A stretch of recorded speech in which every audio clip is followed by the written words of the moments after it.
Good morning from the Sunshine State. Broadcasting from Palm Beach County, it's the Fishing in Florida Show.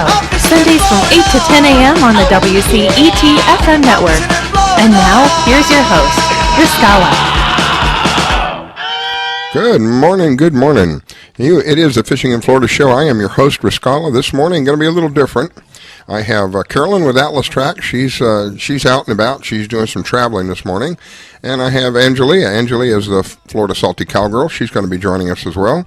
And good morning to both of you. Let me say good morning first to Carolyn. She's out there in the car. How you doing, my girl? I'm doing great, getting all pumped up for a 12-hour drive to North Carolina. Lord have mercy. Well, safe travels, and I'll get back to you in a second. Good morning, Miss Angelia. How are you doing? Very good. Good morning to everyone. And Angelia, I think you're down in the Keys? I absolutely am. She travels around a lot, so I just got to check. I don't leave Florida much, but I travel around Florida a lot for sure. Well, let me get back to Carolyn. Now, Carolyn is on her way to Carolina. South Carolina, North Carolina? I'm heading up to New Bern, North Carolina, which is about 30 miles from Morehead City, which is big blue marlin fishing territory. So I might be able to get over there and say hi to a few friends. But I'm heading up to New Bern, which I'm looking forward to getting up there about 9 o'clock tonight. Wow, long drive. Are you driving by yourself? I am totally by myself. I'm picking up a girlfriend in Jacksonville to kind of keep me company. Good. And help with some of the driving. So I got to just get myself to about 12 o'clock. Car's packed, ready to go, and we got a couple days of hard work up there. So looking forward to it. And it's going to be 30 and 20 degrees.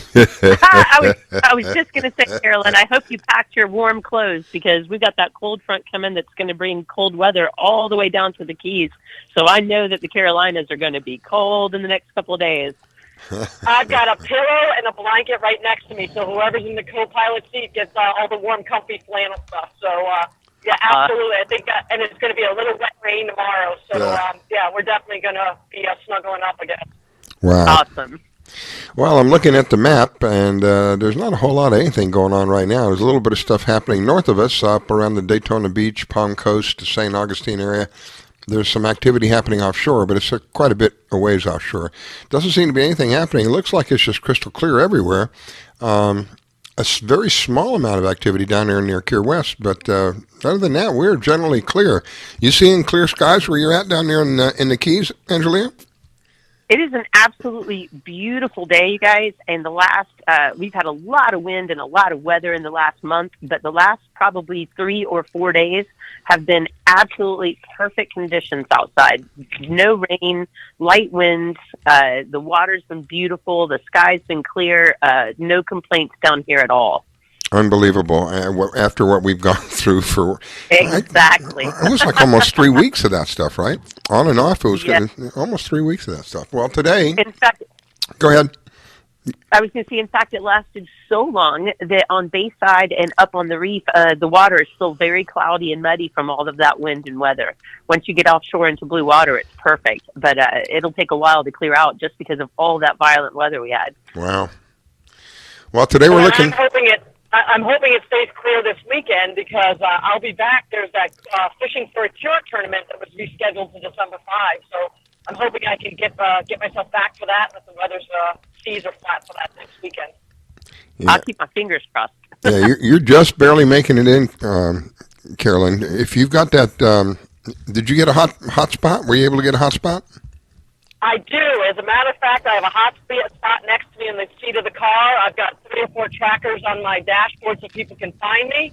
And I might turn this hot spot on. Hopefully the person that had it before me is charged up. So let me give it a shot. I'll try and stay with y'all. Yeah. When you get a second, I'd be interested because you're just barely making it through. You're starting to break up a little bit, almost like you're almost out of range. You're not quite, but you're just getting close. Which is funny because I'm just south of the Palm Beach Airport on 95. It should be pretty good cell service here. Mm-hmm. So if I lose you all, I'll try and get back with you, but I'll stick it out. I don't want to miss a Sunday with y'all. Oh, God bless you. And we don't want to miss a Sunday without you, my dear. Well, let me get to the marine forecast. Today we're looking at winds 5 to 10 knots. Seas are going to be around 2 feet. Ooh, fishing weather with the boat. Yep. Intercoastal waters are going to be light chop. Tonight's going to be about the same thing, around 2 feet or less. The beaches are looking good. Very minimal chance of rip currents. Just remember, some of our beaches do have rocks, so just be aware of that. But other than that, it looks good at the beaches. This morning, well, before I get to this morning, the tides. Let's see, what are the tides? Today, high tide's already happened at midnight, and next high tide is just before the show, 7:30 this morning. Next low tide is 1:40 this afternoon, and the final high tide for the day will be 7:30 this evening. A very pleasant surprise when I opened the door and walked out this morning. I thought that literally I was in the clouds. The fog was so thick, and it was so cool and crisp outside. It was just unbelievable. So how thick was the fog? I couldn't see more than 3 houses down. That's how bad it was. It was really, really nice change. Something I haven't seen around here in quite a while. Well, I have to tell you guys, I'm really bad at putting air in my tires, and I figured if I'm driving that far, I better check that stuff out. And for the first time, I washed my car, and wouldn't you know, it rained on me this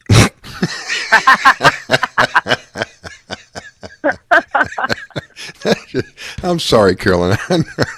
That is funny, though. I gotta tell you. Well, it's even funnier because I got my leaf blower out and opened up all the doors like a horsewoman, and that's how I vacuumed my car yesterday. So I'm ready to get it dirty. But yeah, absolutely, the car was spotless till about 20 minutes ago. Wow. Well, Angelia, did you get to do any fishing this weekend or this last week? Well, we got out on the water, and I tell you what, did some fishing, and the bite down here is still hot. It is, I always say that this is my favorite time of year for fishing. Fall and winter fishing in the Keys is just my favorite. Don't get me wrong, I love mahi season and all, but there's something about the sport fish in the winter, the kingfish, the wahoo, the sailfish, and the action out there is just amazing. This is also the time of year that we have so much bait in the water. We have our mullet run going on, and the bait in the water is just, it's just amazing. You wouldn't believe how much bait is popping on the surface out there. You can literally see birds hitting everywhere. Go out on the reef and you can watch the sailfishers bringing in sailfish, which is always so exciting. The bites from these wahoo and the kingfish are just massive. Just these wonderful, violent hits on your trolling lines, which is so exciting to hear those lines screaming out. And had some double hits lately, which are just even more exciting. When one line goes off screaming and then a second line goes off screaming, I go off screaming and my heart's pounding, and it's just the most amazing thing for me. But this time of year down here to fish, you guys, is just awesome. Everything on the reef and everything off the reef line is just popping and biting, and there is so much action because of the perfect conditions in the last couple of days. Yesterday alone, there were just tens upon tens upon tens upon tens of boats up on the reef fishing, which is just a beautiful sight to see. All of your wrecks were covered with with fishermen and divers. You've got a lot of wrecks down here that have mooring balls because you can't anchor on the wrecks; you'll mess them up, you know. But the action out of the water has just been phenomenal, and like I said, the fish that are coming in are great. I put a new picture up today of some more wahoo. That's sort of my passion this time of year, and all I need is a couple sailfish under my belt, and I'll be a happy girl. So, but yeah, getting back to what I love, just getting on the water and fishing. It's just been really exciting, and we've had a couple really successful days. I have zero complaints right now, guys. If you want to get away and you want to do some really fun sport fishing down here, this is a great time of year. The weather's a little hit or miss, so when we have those perfect days, it gets a little busy out there on the water. But it's kind of fun being out there and being able to see everybody else's action too, you know, coming out of one of the creeks out to Oceanside, and you look off to your right and you've got a sailfish a sport fishing boat just pulling in a beautiful big sailfish. And by the time you turn around and come back by it, it's pulling in a second one, you know, and you just kind of hover and watch because it's just so much fun and so amazing. And go ahead, Carolyn. Angelia, what's your favorite way to catch sailfish? I know we have Mike Simcoe on all the time. He's a kite guy. Are you a kite gal, or do you like putting some live bait in and just kind of see what happens? What's your technique? I'm a really strange little creature, and I'm kind of set in my ways. In fact, I'm going to go fishing with Mike Simcoe here soon and learn the art of kite fishing because I love to watch them. I think it's absolutely beautiful, but I've never actually done it myself. So I'm going to take some time, and we're going to go up to fish with him one day and learn that.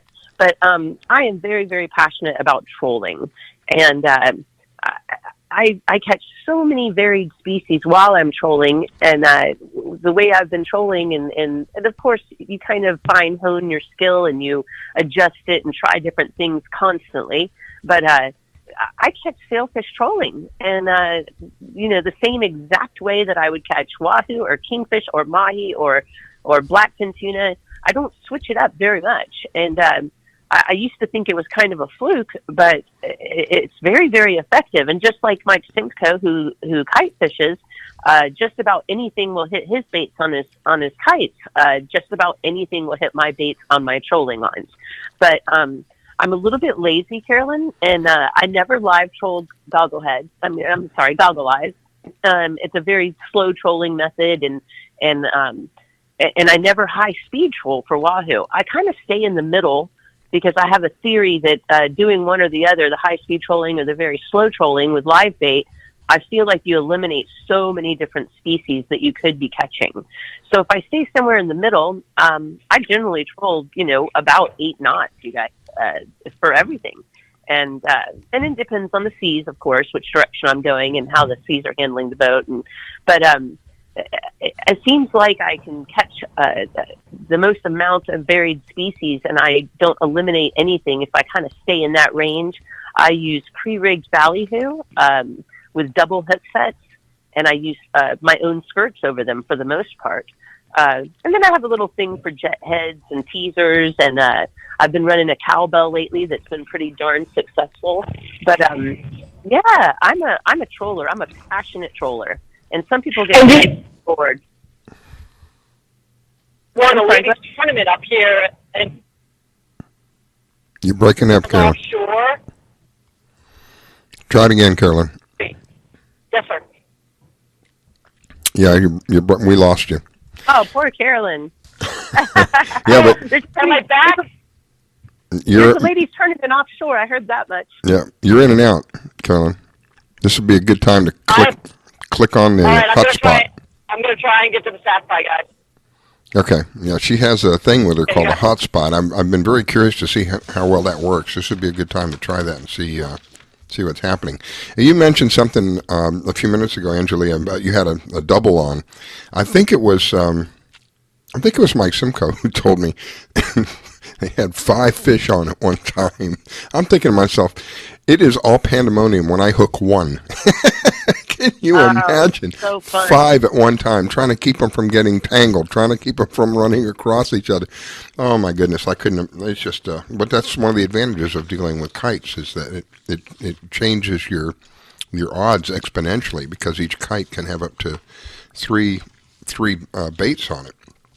And another thing Mike told me, which I thought was, I'm naive about this stuff. I'm ignorant on a lot of it. He told me that he caught I think it was a grouper. He caught a grouper with a kite. And I thought, what the hey? That's the last thing in my mind that I would imagine you're fishing with a kite and caught a grouper. But he said, yeah, he enticed it so well that it came up from about 10 feet down and grabbed his bait. I think it's very exciting, Rosalo, when you catch things that you're not anticipating. Mm-hmm. And one of the things I am very interested about the kite fishing, and one of the things I love so much about the trolling, you just really never know what you're going to catch out there. Yeah. And I have caught everything on an artificial trolling lure. I'm talking like a diver plug. I've caught everything from a 9-foot bull shark to a 24-inch yellowtail snapper. Now that's interesting.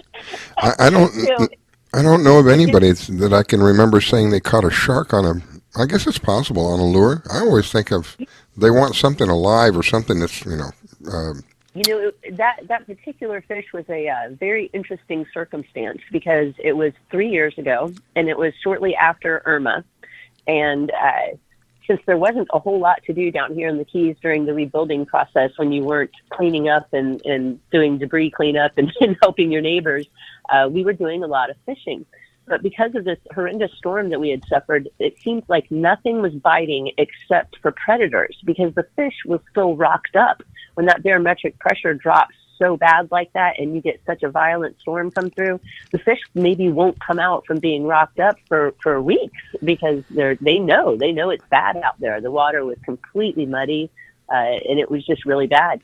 So everything that was biting my trolling lines were predators. A lot of barracuda, one barracuda after another. It was just crazy. And then I got an insane hit on a line. And everybody who knows me knows that I'm extremely particular about how much line I'm going to cut off into the water or anything I'm going to leave in the water. I will do everything within my power to cut a line off as close to a fish's mouth as I possibly can. So we had gotten no luck at all with good fish. You know, like I said, a lot of barracuda, one after another, and the predators were just out because they hadn't had any bait or any fish to eat in weeks. And all of a sudden you get a crazy hit on this trolling line, and I start reeling this thing in, and I was pretty darn sure it was a shark because of the dead weight. Most sharks won't really fight a whole lot once you get reeling them in. And this thing was insane, and it literally took me 2.5 hours to get it boat side. Wow. And, yes, 2.5 hours to get it boat side.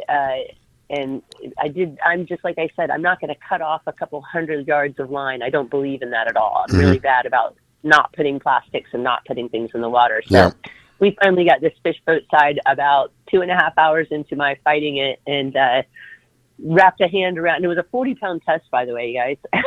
Wow.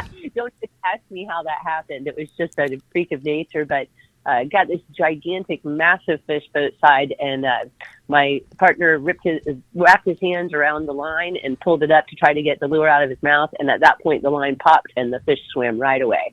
So he was perfectly safe, and we left no line in the water, and it was really exciting. But he hit an artificial lure. That's how hungry he was out there hunting for food.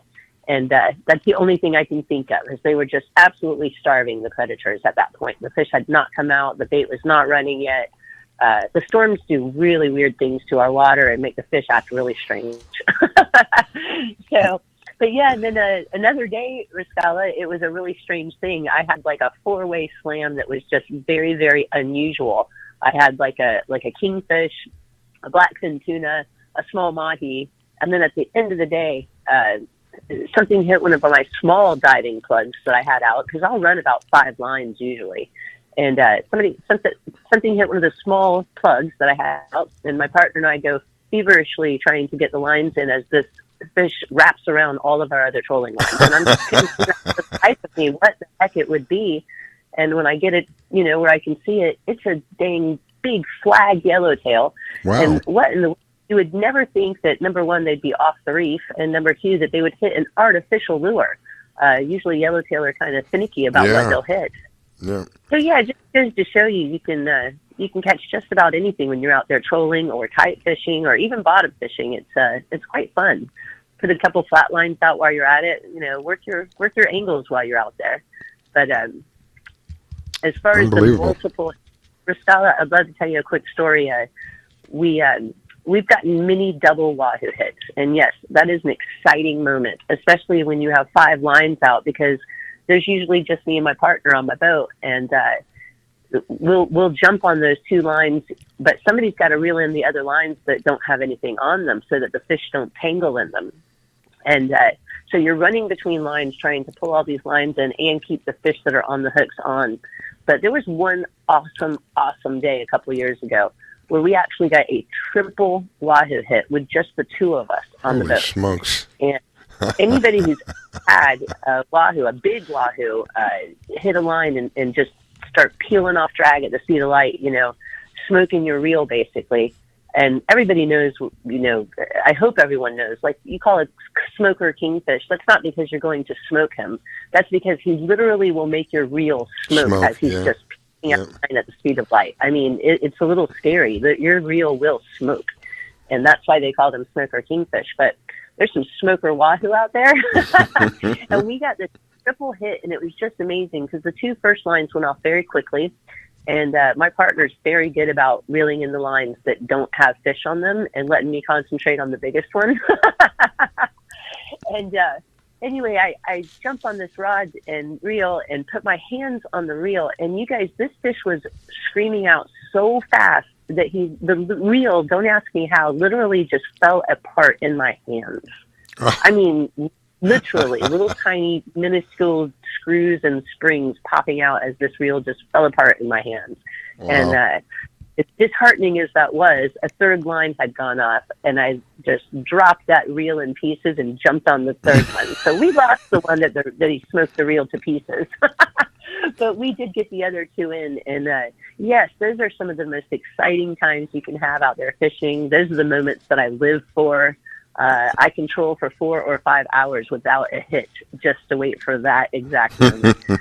Isn't it? It's like you go from one extreme to the other, because I remember the days of trolling. It gets kind of boring after a while. You're pulling, nothing's happening, and all of a sudden you hear the sound of the reel, and it goes from real boring to, oh my God.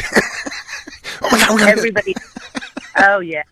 I jumped from the helm the other day so fast I about ripped the keys out of the ignition.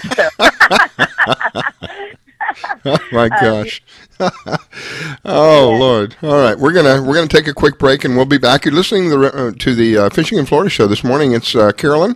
She's in transit, and it's Angelia. She's a Florida Salty Cowgirl. Angelia's down in the Keys. Carolyn is on. I think she's on I-95. She's gonna fire up her hotspot so we can hear her better. She'll be back with us in a few minutes, and we'll be right back after this break. Don't go away. You're listening to the Fishing in Florida show with your host, Riscala Stevens. Don't go away. We'll be right back. Fish Florida. Fishing Florida. When it comes to parenting, there are no perfect answers. But that's okay, because you don't have to be perfect to be a perfect parent. Teens in foster care will love you just the same. For more information on adoption, visit adoptuskids.org. A message from the U.S. Department of Health and Human Services, Adopt U.S. Kids, and the Ad Council. Thinking of moving? Before you do anything else, call Diane Whittick. She provides a concierge service. Things like having your home or condo packed and shipped, even take care of your home repairs or upgrades. Diane has the expertise to get it done. As a seller, you will have constant contact. She will furnish you with bids on any services that might need completion: air conditioning, plumbing, handyman, and even cleaning. Living up north and have a home to sell here in South Florida? Just give her the keys, address, and a signature. Your payment will be wired when the property is sold. That's right, Diane does it all. Thinking of buying? Diane has great listening skills. Tell her what you want, give her your budget, and like a genie, she will make your real estate wish come true. There's no regrets when you choose Diane Whittick. To reach Diane, call 561-247-5478. That's 561-247-5478. Do you need toner for your Epson, Hewlett-Packard, Canon, Brother, Apple, or Sharp printers? Look no further than Laser Technologies. In business for over 20 years, they offer the lowest prices on toner on the web. They can also repair your laser printers and toners fast and easy. Call their expert staff today at 561-792-9600 or email us at service@laser-technologies.com for all your toner needs. All toner is shipped nationwide. Why wait? Get the lowest prices on toner. Call or email us today. Do you have an unusual pet? Did you know that the Rainforest Clinic in Loxahatchee specializes in exotic pets? They see pets that other vets don't. Parrots and chickens, ducks, geese, turtles, snakes, goats, pigs, lizards, and even monkeys. Are you a beekeeper? Dr. Clubb, the first of her kind in the area? Yes, she takes care of bees as well. Dr. Susan Clubb has decades of experience and known around the world for her reputation as a premier avian vet. Located at 3319 E Road in Loxahatchee, just a short distance north of Okeechobee Road, you will find a modern clinic with in-house labs, which allow you to get your test answers quickly. You can find them online at www.susanclubb.com. That's www.susanclubb.com. Or you can reach her at 561-795-4878. It's Dr. Susan Clubb. That's 561-795-4878. The Rainforest Clinic located in Loxahatchee. 561-795-4878. Want to give your pet the celebrity treatment? Have you heard of Holly Wolf Pet Grooming and Care in Royal Palm Beach? They're located just off State Road 7 and have been servicing the area for 14 years. Holly Wolf Pet Grooming and Care is the home of the Blueberry Facial, also specializing in tartar removal with 8 years of assisting in dental procedures. Holly Wolf Pet Grooming and Care? They're more than just about dogs. They are the only experienced cat groomer in the area. They also cater to all breeds and sizes and open 6 days a week. Holly Wolf Pet Grooming and Care, located just north of the Super Walmart in Royal Palm Beach. You can find them at 250 Business Parkway. They specialize in shampoos with no extra charge. Flea and tick dips also available. Holly Wolf Pet Grooming and Care. You can give them a call at 561-793-9992. They also provide gift certificates for those looking for that special present. Holly Wolf Pet Grooming and Care. 561-793-9992. They're located in Royal Palm Beach. That number, 561-793-9992. Call for your appointment today. This station is now the ultimate power in the universe. We have ignition. Strap in. 5, 4, 3, 2, 1. I grab my fishing pole and cast it in the water. I fish until dawn. Oh my, I caught a shark. I'm fishing and blowing on when the sun shines all day. I just caught me a grouper. So I'm fishing and blowing on. Oh yeah, fishing and blowing on. Good morning from the Sunshine State. Broadcasting from Palm Beach County, it's the Fishing in Florida Show. Sundays from 8 to 10 a.m. on the WCET FM network. And now, here's your host, Riscala.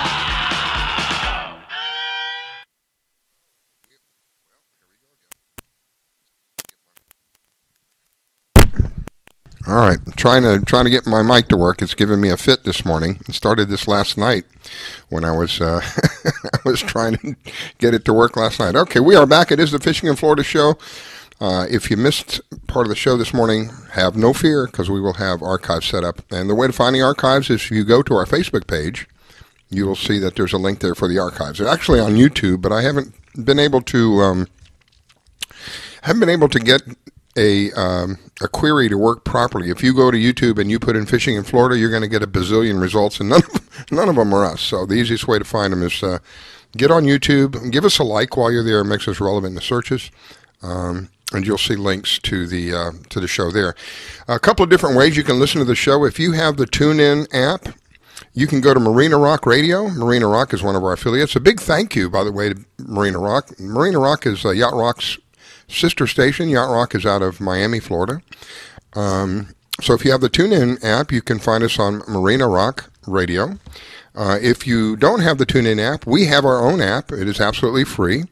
I can promise you that our app has no adware, no spyware, and no push notifications. It's simply just a way to listen to the network. So that's probably the easiest of all the ways you can have us on your Android device. Unfortunately, we don't have it for the iPhone yet. We're still developing for the iPhone, but we do have it available for the Android device, and you can carry us wherever you go. Just carry us on your cell phone. Another way you can listen to us, if you're on the web, you can go to www.wcetfm, and you'll find a player there as well. So several different ways you can listen to us, and a big thank you to all of you who have taken the time to allow us to kind of share with you Sunday mornings. Going into year number 4. I can't believe it. Year number 4, and the numbers continue to grow. Don't have a really, really, really large audience, but we probably average about 1,000 people a day every Sunday. We average around 1,000 to 1,200. And so that's 1,000 to 1,200 people that listen to us, that share with us on Sunday mornings. A big thank you to all of you. I greatly appreciate it. This morning's a little different. We have, I guess because of the holiday, I couldn't really round up. Normally I have 4 or 5 different guests, and each one shares a little bit about what they do, about 10 to 15 minutes at a pop. And didn't work out that way this morning. I guess it's because of the holiday. So this morning's a little different. I have Carolyn with Atlas Trax. She's in transit. She'll join us here in just a moment. And I also have Angelia. Angelia is the Florida Salty Cowgirl. Angelia right now is down there in the Keys. And I wish I was with Angelia right now. It's a beautiful day out here. Welcome back, Miss Angelia. Thank you very much. Well, I'm glad to be here. I wanted to ask you, with all the wind and everything that we've had on and off there, how did that affect the seaweed action? You know, we were just talking about that the other day. It's funny you mention it. The sargassum is what we fish for during mahi season. You know, what you look for those weed lines. And it's been a really strange last couple of years, and I'm not really sure why. But the sargassum usually will come in the spring, and then it will get really thick during the summer months, and then it kind of goes away in the fall, and you don't really have it on the water in the wintertime. But the last couple of years, the sargassum really didn't go away at all. And I mean, it made it very difficult to troll, because when you pick up weeds on your trolling lines, no fish is ever going to hit it. It's a nightmare. So you're constantly cleaning lines, and it becomes a real struggle, and you get very, very frustrated. But this particular winter, it's very promising, because the sargassum is you don't see it out there. It's going away. And it's still a bit frustrating, because what is out there is very heavily saturated, and instead of floating on the surface of the water, it's floating in big gobs just underneath the surface. Where you can't see it until you're on top of it. So my lures are still picking up some sargassum and some weeds, but not nearly as much as they have in the last few years. And it just becomes a little bit of a struggle. You know, you've got to reel in those lines, clear the weeds, put them back out. There was never a bait fish that swam around with weeds hanging off of it. So and the fish is never going to strike that. I remember the days when we had just spotty all over the place, spotty weeds everywhere. And no matter where you go, no matter what direction you were in, you were spending the majority of the time getting the blasted weeds off of your line. And no sooner than you get the line back in, you got weeds on it again. So it becomes a real nightmare. It's and like you said, it's frustrating. I think we have Carolyn back on. Are you with us, Carolyn? I am, and I have to tell you, from someone that sells equipment, to make sure your equipment is always charged. Well, I'll tell you what, it's a big difference in the reception. Angelia, do you hear a difference in the reception? Absolutely, much clearer. Now, here's the crazy thing. I'm driving with the sat-fi on our dashboard, so if I lose you again, it's either I'm driving too fast or some, satellite issues. But let's see how this goes.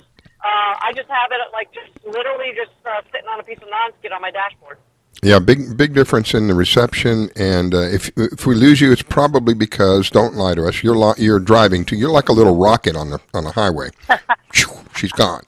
I'm over 80. Oh, Lord have mercy. Slow down, girl. We want you to be around for a while. Yeah, absolutely. So I got a little bit ahead of me. So yeah, absolutely. This technology is pretty cool, and especially since I'm kind of going to the mountains. If I can't get on the internet, then this will be a good little tool to use. That'll be a good test, yeah. Now, we had a little bit of a distortion there, so you may be going a little too quick for it. But other than that, yeah, it's 100% difference between the two of them. Before, when you were coming in, you were breaking up you were right at the edge. So I think that if you had lost any more signal, you would have started literally coming in and out. We could hear you, but it was a little distorted.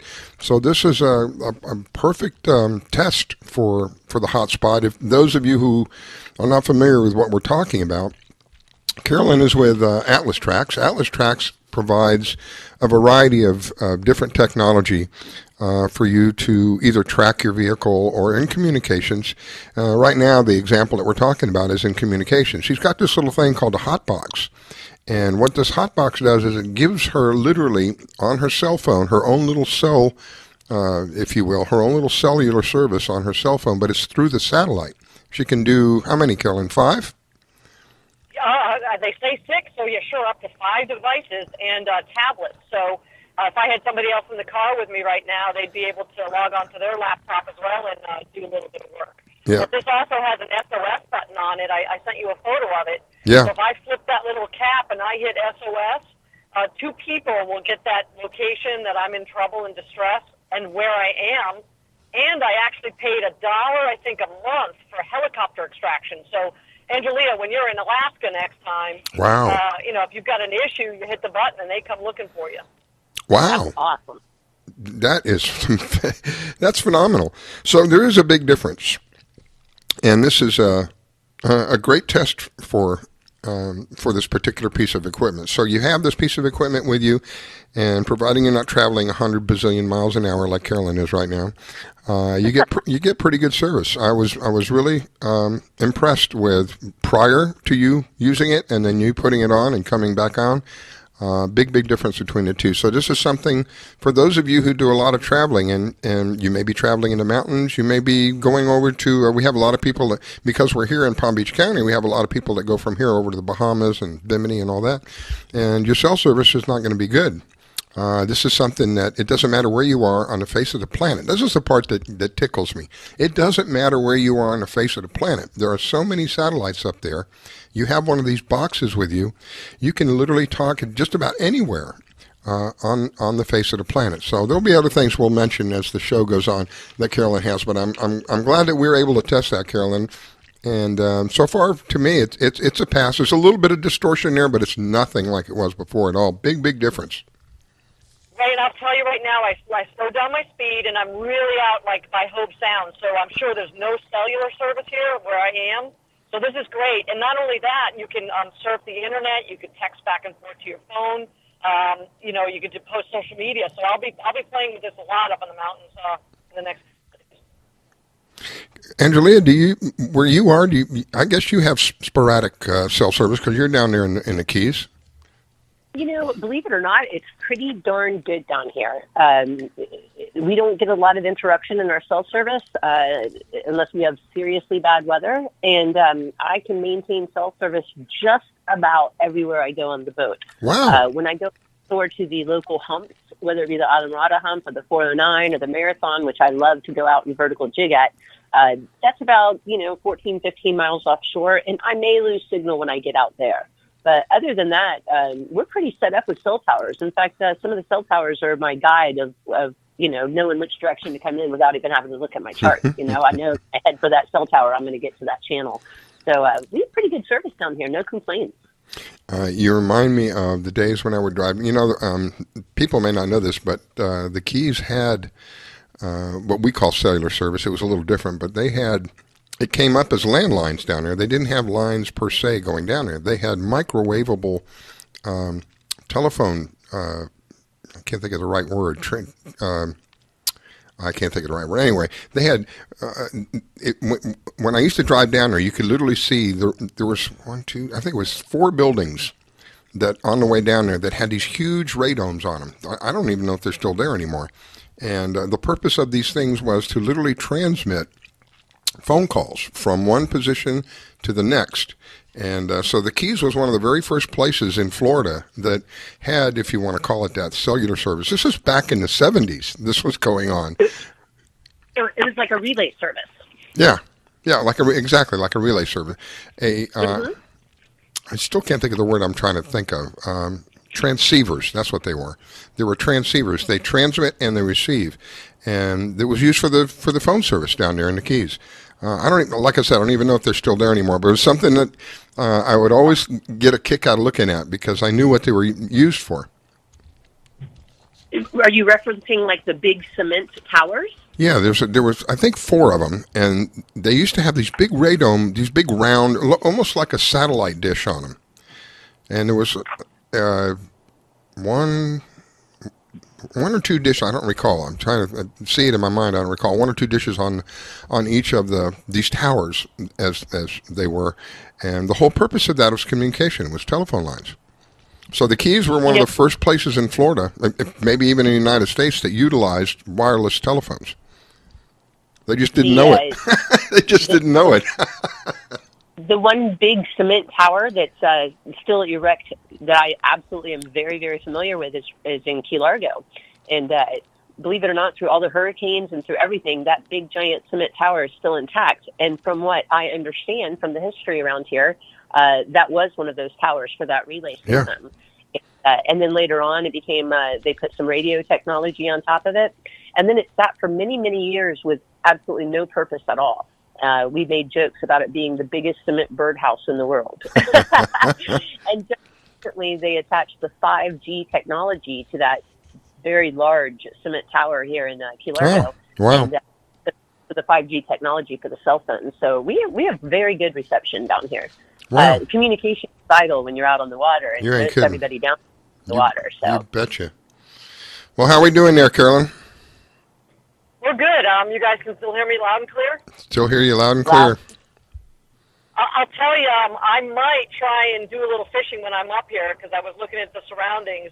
Near New Bern, there's a lot of river fishing. I think the Hatteras Yacht facilities up here. So I'm going to try and sneak away for half a day, even if I'm just throwing a line off of a bank somewhere. I can bring a fish around with me. She can't help herself. I can't. But here's the good news. I don't have hot dogs in my cooler. Oh my, oh Lord. Well, let me go back to Angelia for a minute because we were talking about trolling, and you said you like to troll somewhere around 8 knots. What do you consider as fast, and what do you consider as slow? Typically when I talk to people who do what they call high-speed wahoo trolling, they talk about trolling around 15 or 16 knots. Holy smokes! And that's twice as fast as I troll. And I actually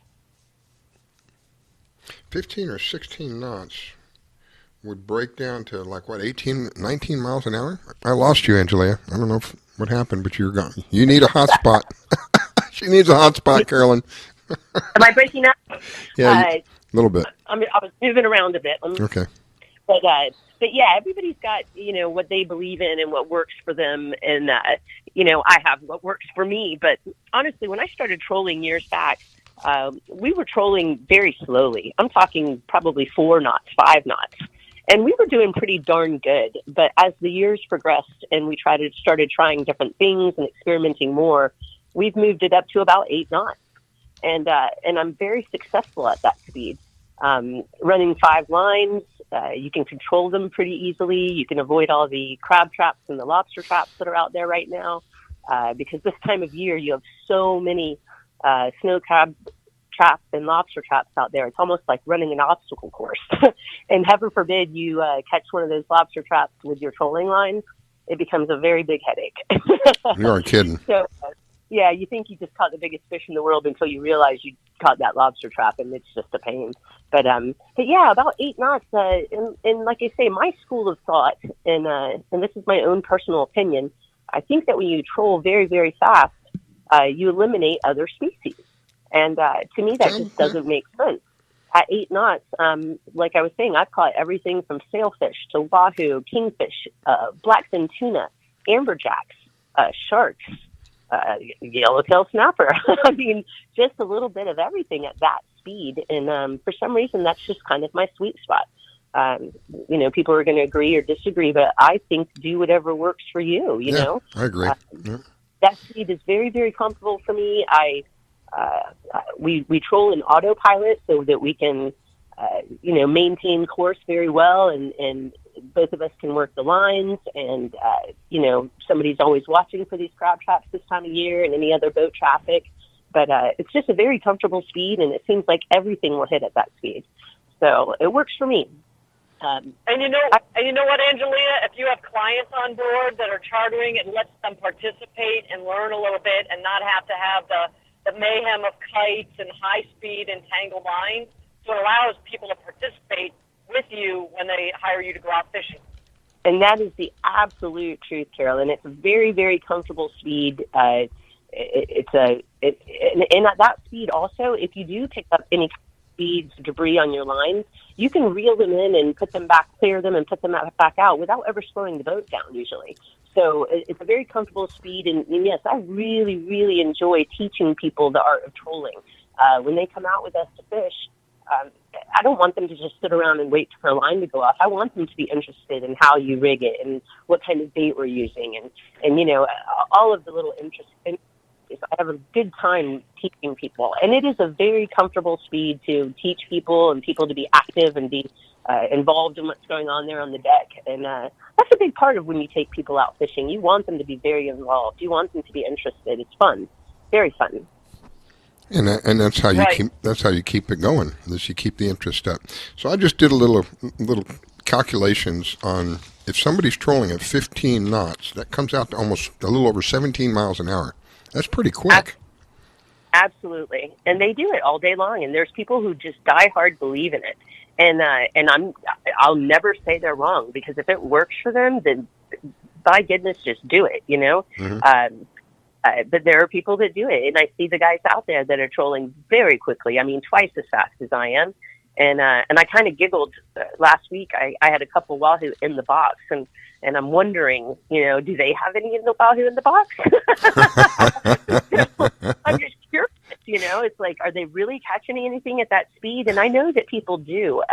Yeah. In fact, I run some wahoo lures, trolling lures that are specifically named high-speed trolling lures, but I still don't troll them at 15 knots. I troll them at about 8.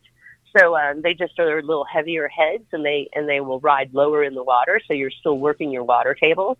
It just works for us, and it has for a while. And like I said, we started trolling very slowly when we first were. I used to troll real slow in comparison to what you're talking about. I was probably doing, let's see, a person walks at about 3.5, 4 miles, so it's probably 5 miles an hour. I'm not much faster than walking.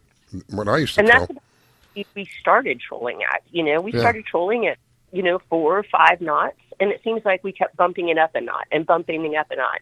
And we kind of found that sweet spot for us. And like I said, everybody's is kind of different, but our sweet spot is right about 8 knots, and it just really works for us. And the variety of fish we catch at that speed, you just can't knock it, you know? Yeah. I think if you are slow trolling with like live goggle eyes, which a lot of people do, they literally troll at 2 to 3 knots. They're feathering the boat in and out of gear the whole time, because if you drag those fish too fast, they're going to die. So yeah, you rip them up. Yeah. So, and then some people troll at 16 knots. So I kind of sit right in the middle, and I try not to eliminate any species. And like I said, I'm just real lucky with it. So if it ain't, don't fix it, right? Yeah, I'm right there with you. All right. And I have to tell you, whenever you're bumping in and out of gear with the goggle eyes, it makes for very tedious work for the captain like me. And I know you always have to watch lines. You know, you're always looking at the depth. It's so much more work. So I'm going to try and do that. The trolling, 8-knot trolling, I think, is what I'm going to try next. Absolutely, Carolyn. And yes, it's a lot of work for the captain, and you lose control of the boat when it's out of gear. And any of those lines that you have out behind the boat, you don't want to let any slack get in them either. They're like magnetic. The lines are like magnetic. They attract each other. Absolutely. You know, you got knots everywhere. All right, we're going to take a break, and we won't be gone long. We'll be back. When we come back, I'm going to have Joe with me, Joe Setimbrio. He is, I think he's the swordfish man, I think. I may be wrong, but... He's, Joe is the bait, swordfish and fish delivery. Yeah, he's with Blue Seas Fresh Fish, I think it is. He can tell us all about it when we come back. So it's a quick break, and we'll be right back. You're listening to the Fishing in Florida show this morning. It's a little different.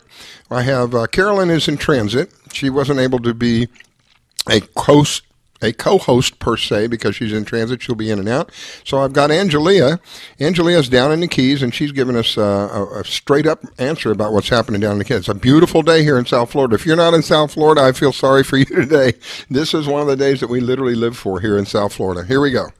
You're listening to the Fishing in Florida show with your host, Scala Stevens. Don't go away. We'll be right back.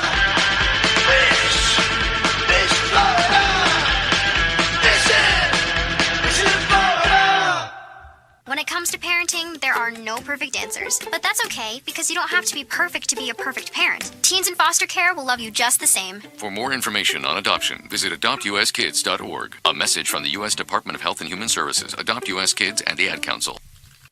Thinking of moving?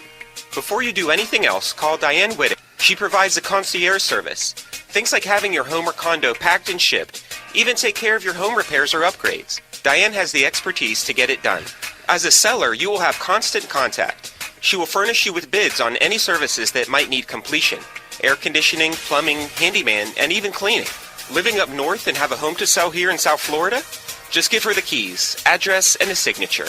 Your payment will be wired when the property is sold. That's right, Diane does it all. Thinking of buying? Diane has great listening skills. Tell her what you want, give her your budget, and like a genie, she will make your real estate wish come true. There's no regrets when you choose Diane Whittick To reach Diane, call 561-247-5478. That's 561-247-5478. Do you need toner for your Epson, Hewlett-Packard, Canon, Brother, Apple, or Sharp printers? Look no further than Laser Technologies. In business for over 20 years, they offer the lowest prices on toner on the web. They can also repair your laser printers and toners fast and easy. Call their expert staff today at 561-792-9600 or email us at service@laser-technologies.com for all your toner needs. All toner is shipped nationwide. Why wait? Get the lowest prices on toner. Call or email us today. Do you have an unusual pet? Did you know that the Rainforest Clinic in Loxahatchee specializes in exotic pets? They see pets that other vets don't. Parrots and chickens, ducks, geese, turtles, snakes, goats, pigs, lizards, and even monkeys. Are you a beekeeper? Dr. Clubb, the first of her kind in the area? Yes, she takes care of bees as well. Dr. Susan Clubb has decades of experience and known around the world for her reputation as a premier avian vet. Located at 3319 E Road in Loxahatchee, just a short distance north of Okeechobee Road, you will find a modern clinic with in-house labs, which allow you to get your test answers quickly. You can find them online at www.susanclubb.com. That's www.susanclubb.com. Or you can reach her at 561-795-4878. It's Dr. Susan Clubb. That's 561-795-4878. The Rainforest Clinic located in Loxahatchee. 561-795-4878. Want to give your pet the celebrity treatment? Have you heard of Holly Wolf Pet Grooming and Care in Royal Palm Beach? They're located just off State Road 7 and have been servicing the area for 14 years. Holly Wolf Pet Grooming and Care is the home of the Blueberry Facial, also specializing in tartar removal with 8 years of assisting in dental procedures. Holly Wolf Pet Grooming and Care? They're more than just about dogs. They are the only experienced cat groomer in the area. They also cater to all breeds and sizes and open 6 days a week. Holly Wolf Pet Grooming and Care, located just north of the Super Walmart in Royal Palm Beach. You can find them at 250 Business Parkway. They specialize in shampoos with no extra charge. Flea and tick dips also available. Holly Wolf Pet Grooming and Care. You can give them a call at 561-793-9992. They also provide gift certificates for those looking for that special present. Holly Wolf Pet Grooming and Care. 561-793-9992. They're located in Royal Palm Beach. That number, 561-793-9992. Call for your appointment today. This station is now the ultimate power in the universe. We have ignition. Strap in. 5, 4, 3, 2, 1.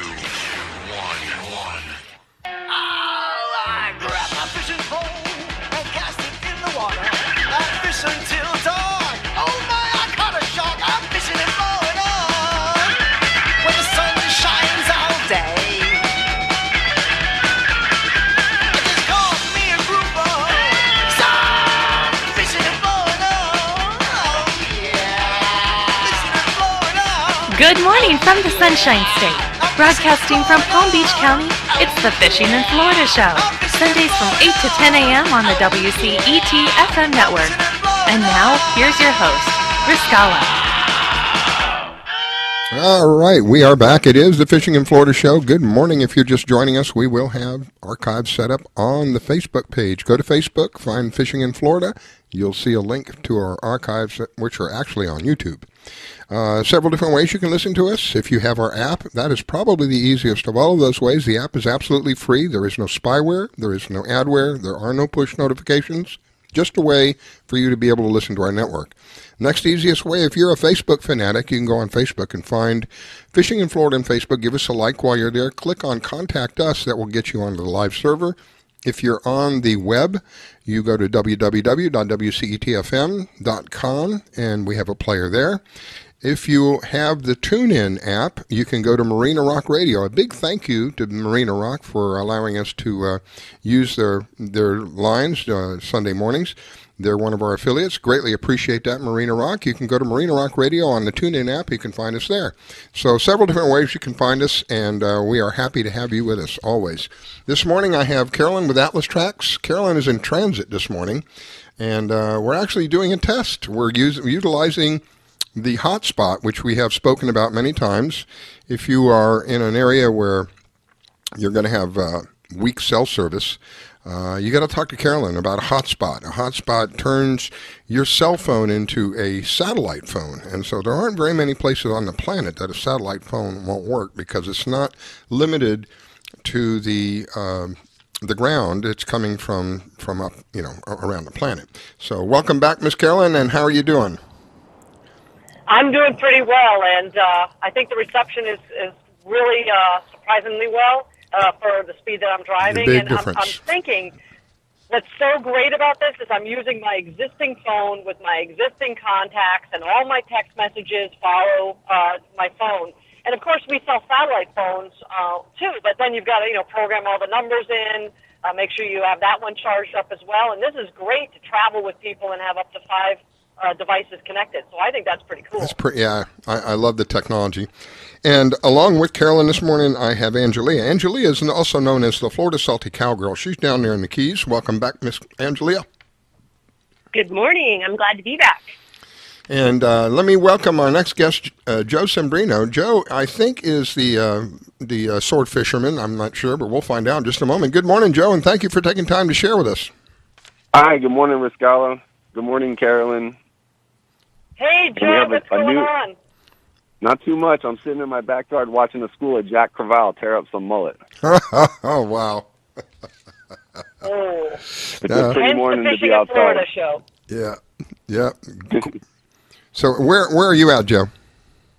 I live in Lauderdale by the Sea, which is just north of Fort Lauderdale, just south of Pompano. It's a tiny little town. It's actually a really cool place to live. And am I right? Are you the one who goes sword fishing? Is that you? Yes, it is. Yes, it is. And when you are sword fishing, we were talking about trolling earlier. I think you troll when you sword fish, right? Deep sea. Well, there's two ways to sword fish. In the daytime, you fish for them on the bottom, and you kind of keep the boat moving into the Gulf Stream. So you're kind of trolling. You're actually pointed south, but the boat's moving north. It's kind of weird. Mm-hmm. And you fish 1,200, 1,500, sometimes deeper, and you're fishing the bait on the bottom. So you're using about 15 pounds of lead to get it down there, and then a complicated technique. And you got one bait and one shot. And I'm not a huge fan of it, probably because I'm not very good at it. I prefer the buoy fishing at night. Oh, that's right. Yeah, that's what you're we go out and set all the buoy gear out at night and let it drift out in the Gulf Stream, and then bring it all in at sunrise and come home. Were you the one who was telling me you bring them in by hand? Correct. Yes, that's correct. How do you like that, Angelia? He brings his fish in by hand. I seriously respect that. I know that most of the guys down here that do deep drop for swordfish or anything else that's at that depth, they use the electric reels.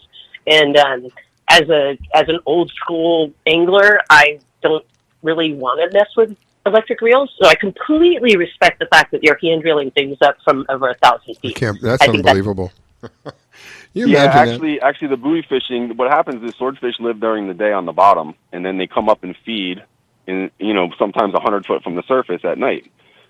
So at night we put out about 300 foot of monofilament, and it got one hook on it and a squid, a couple LP lights.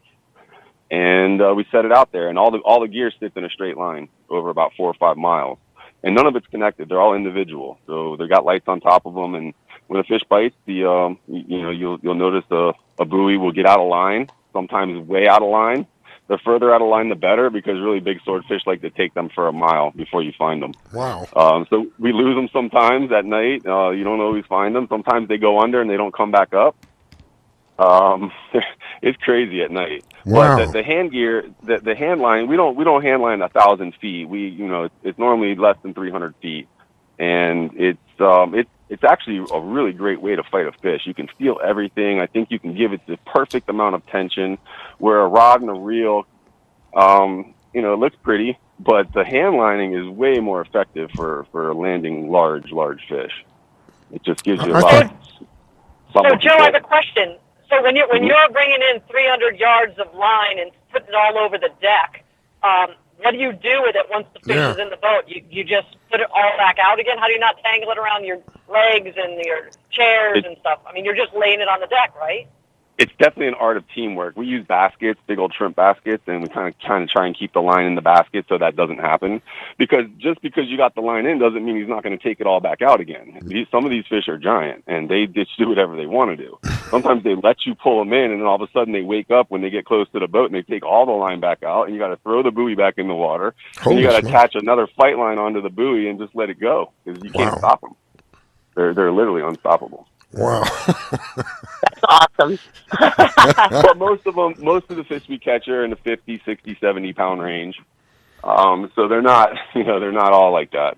But there's certainly some big beasts out there swimming around. You got some big ones down in the Keys too. They catch some really big fish down on the bottom with the electric reels.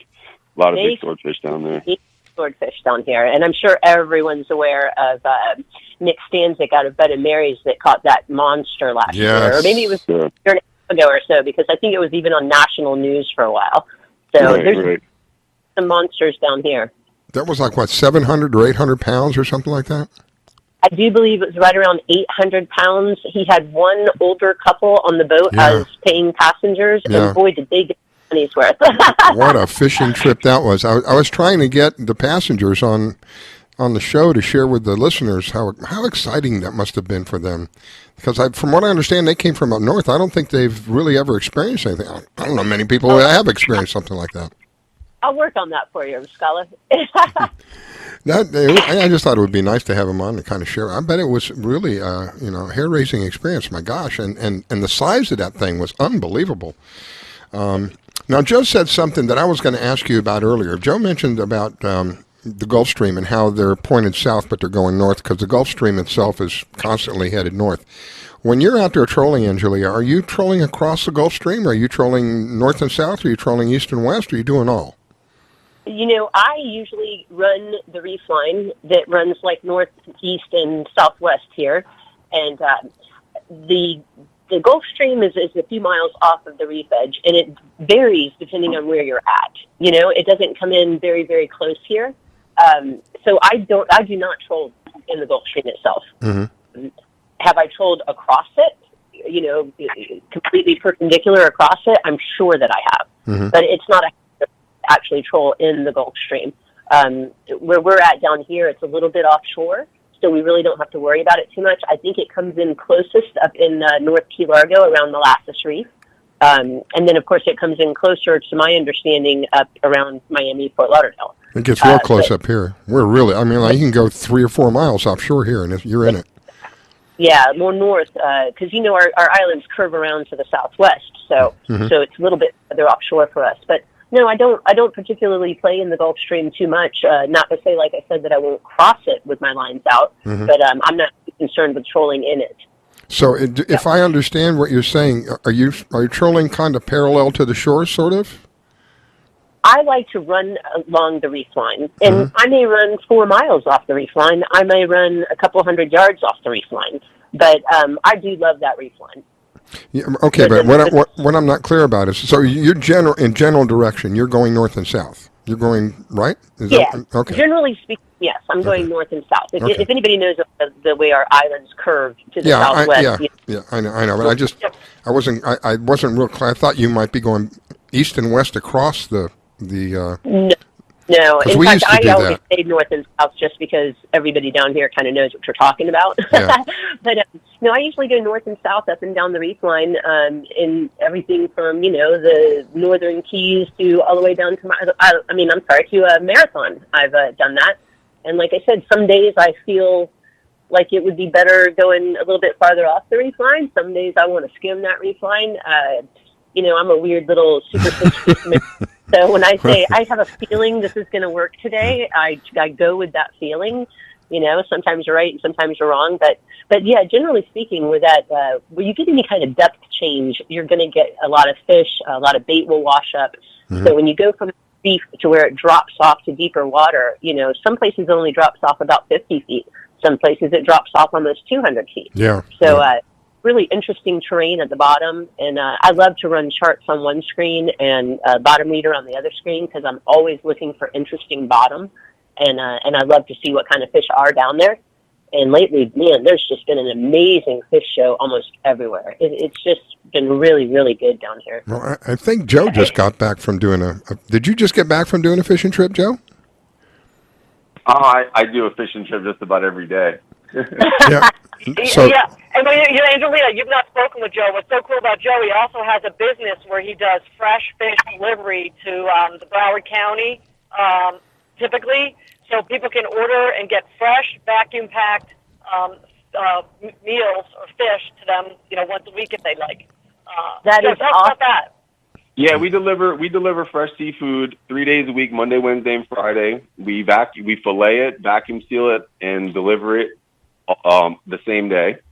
Most of the fish that we get is local caught from local fishermen like myself, and it gets processed at a very nice facility. It's all USDA approved, FDA approved, and it's kind of skips the step of a supermarket. Instead of having to go out and get seafood that's already 4, 5, 6 days old, we deliver the freshest seafood you could actually buy right to your house. Love that's it. Awesome. So, Awesome cool. stuff. I'm gonna get with you because I want to get some of that stuff for this coming week.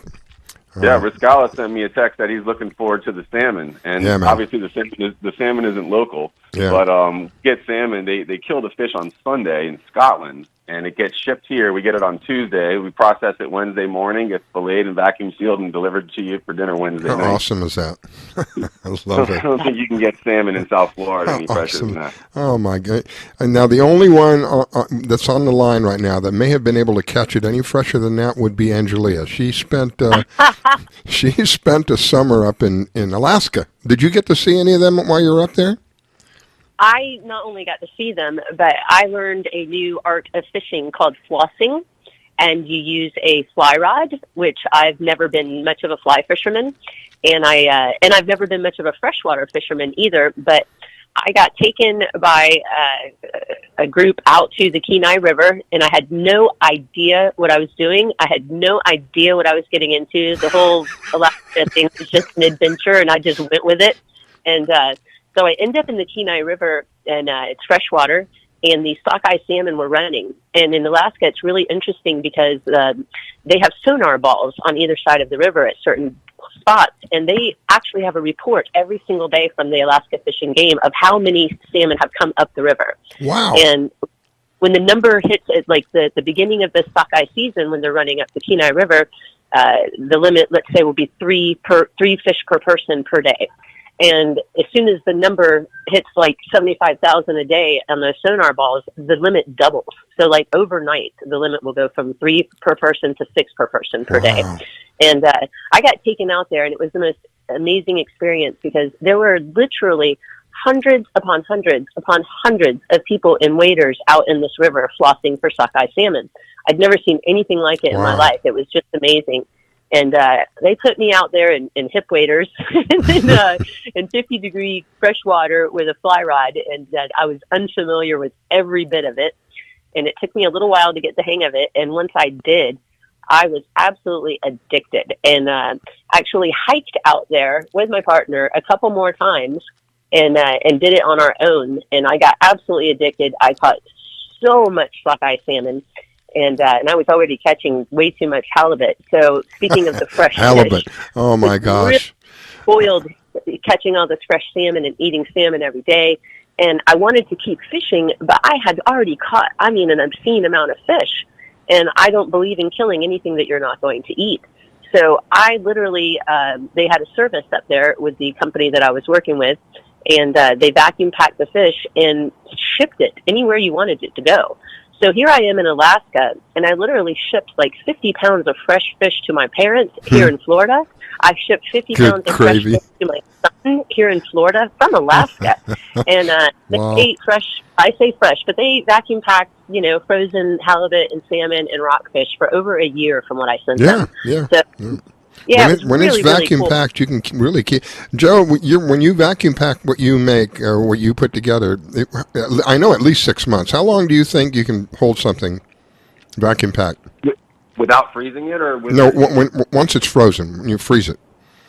The fresher the fish is when you vacuum seal it and freeze it, the longer it's going to last. The most important thing with frozen fish is that you got to make sure it's really, really, really dry before you put it in the freezer. You almost got to use a roll of paper towels to make sure every drip of water's off of it. And then if you can vacuum seal it after that, you can probably keep fish in the freezer for up to 6 months. Yeah. And then you'd want to bring it back to a cold temperature by putting it in the refrigerator. Don't leave it out. Right. Let it make it take a day to come back to temperature. It'll be good. That's good advice. I'm not a big fan. I can't tell you. I don't think I've ever eaten frozen fish in my life. I really Lucky have. guy. I've had access to fresh fish since I was a little kid, and I was very spoiled. And I consider myself somewhat of a fish snob.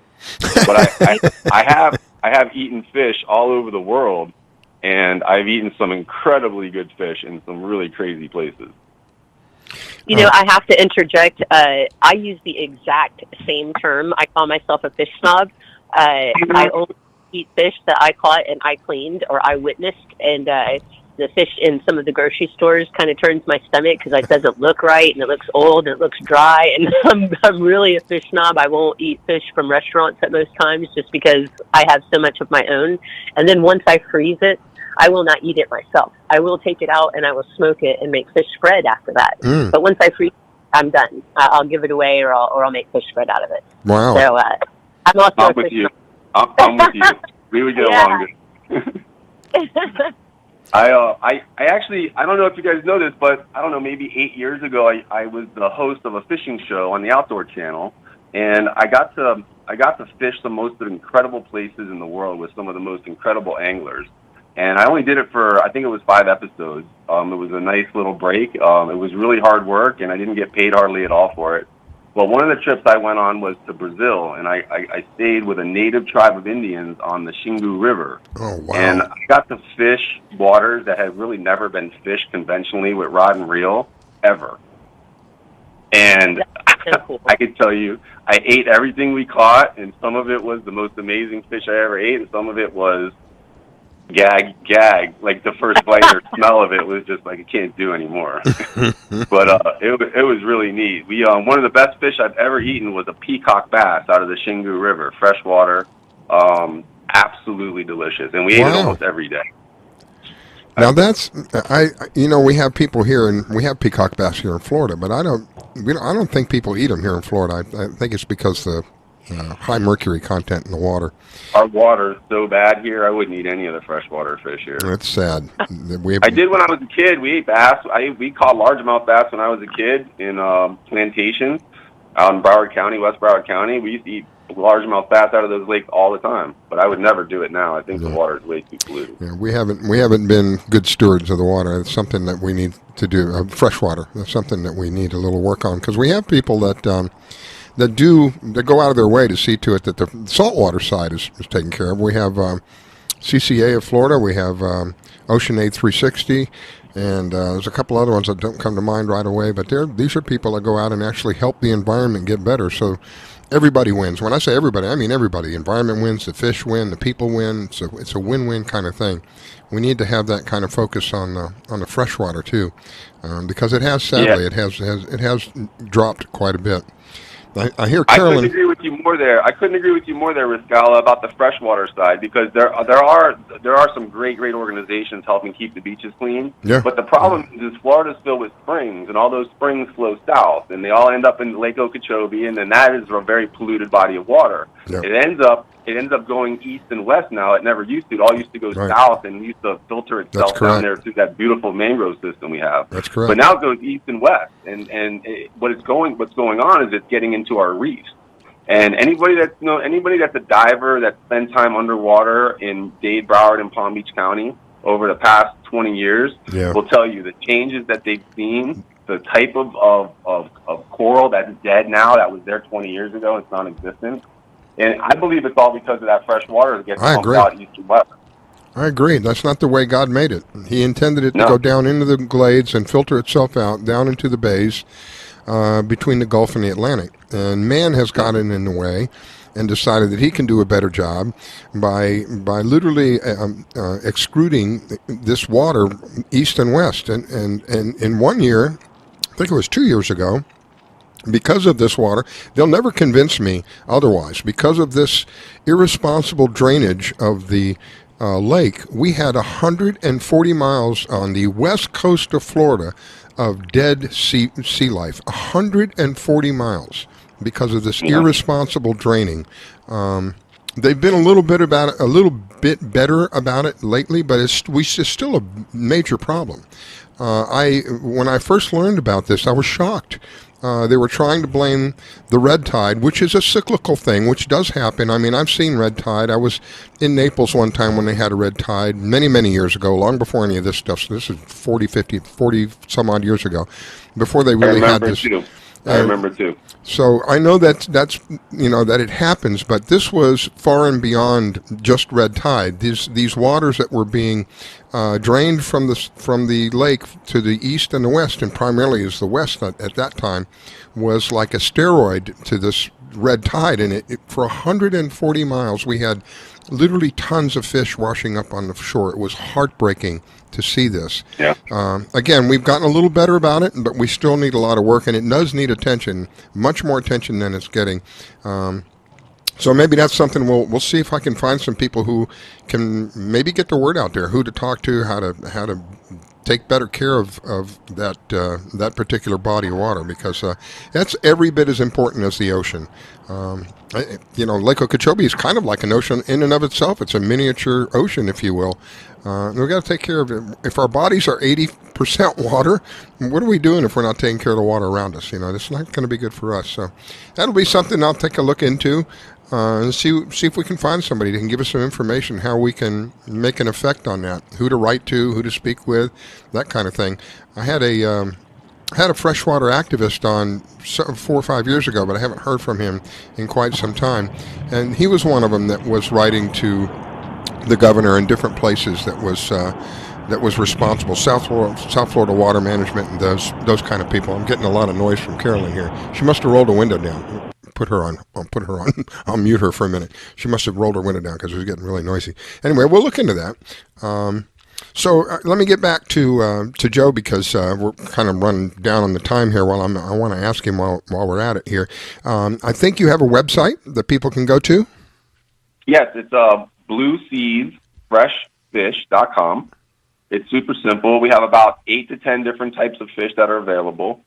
And like I said, we deliver Monday, Wednesday, and Friday. And if you order on Sunday, you get it Monday. You order Monday, Tuesday, you get it Wednesday, and so on. So any new customers, we'll always contact them shortly after they order to just verify everything and make sure they understand what's going on. Last thing we want to do is show up with fresh fish and no one's home and there's no cooler out front to put it in. Yep. So we like to talk to everybody ahead of time, and it seems to be going well. A lot of repeat customers. I wish I had more new customers, but it's okay. We're coming into a very busy time of the year here for both the bait fishing and the sword fishing. So there's plenty of work to go around right now. In fact, we're hiring. We're looking for a mate for our swordfish boat to go set the buoys out every night. Anybody out there that's looking for work right now and would like to spend some time out on the ocean? It's really hard work. It pays good, but it's probably one of the harder jobs you'll ever do. But it's a lot of fun. Cool. Well, I will keep my ears open, and I'll be reaching out to you after the show. We'll make arrangements for a delivery this coming Wednesday. I'm looking forward to it. Let me give Carolyn an opportunity in case she has any questions before I let you go. Carolyn? She put herself on mute. There she is. Carolyn. You're in and out, Carolyn. I don't know if you're on mute or not. Let me go to Angelia. Angelia, any questions for Joe? No, it's actually absolute pleasure hearing you talk and talking to another fish snob. So thank you. It's nice meeting you. It's nice meeting you. And you guys, thanks for having me on the show. I look forward to it every time. And you guys have a great weekend. This Sunday looks beautiful. We got a cold front coming in 2 days, so might get to be in the 50s this week. Looks like fun. So before you go, now you got my curiosity up. What happens when it gets cold with regard to the swordfish? Does it affect them? The water temp, they live on the bottom. That's what I'm asking. In 1,500 feet of water, I think it's pretty damn cold down there.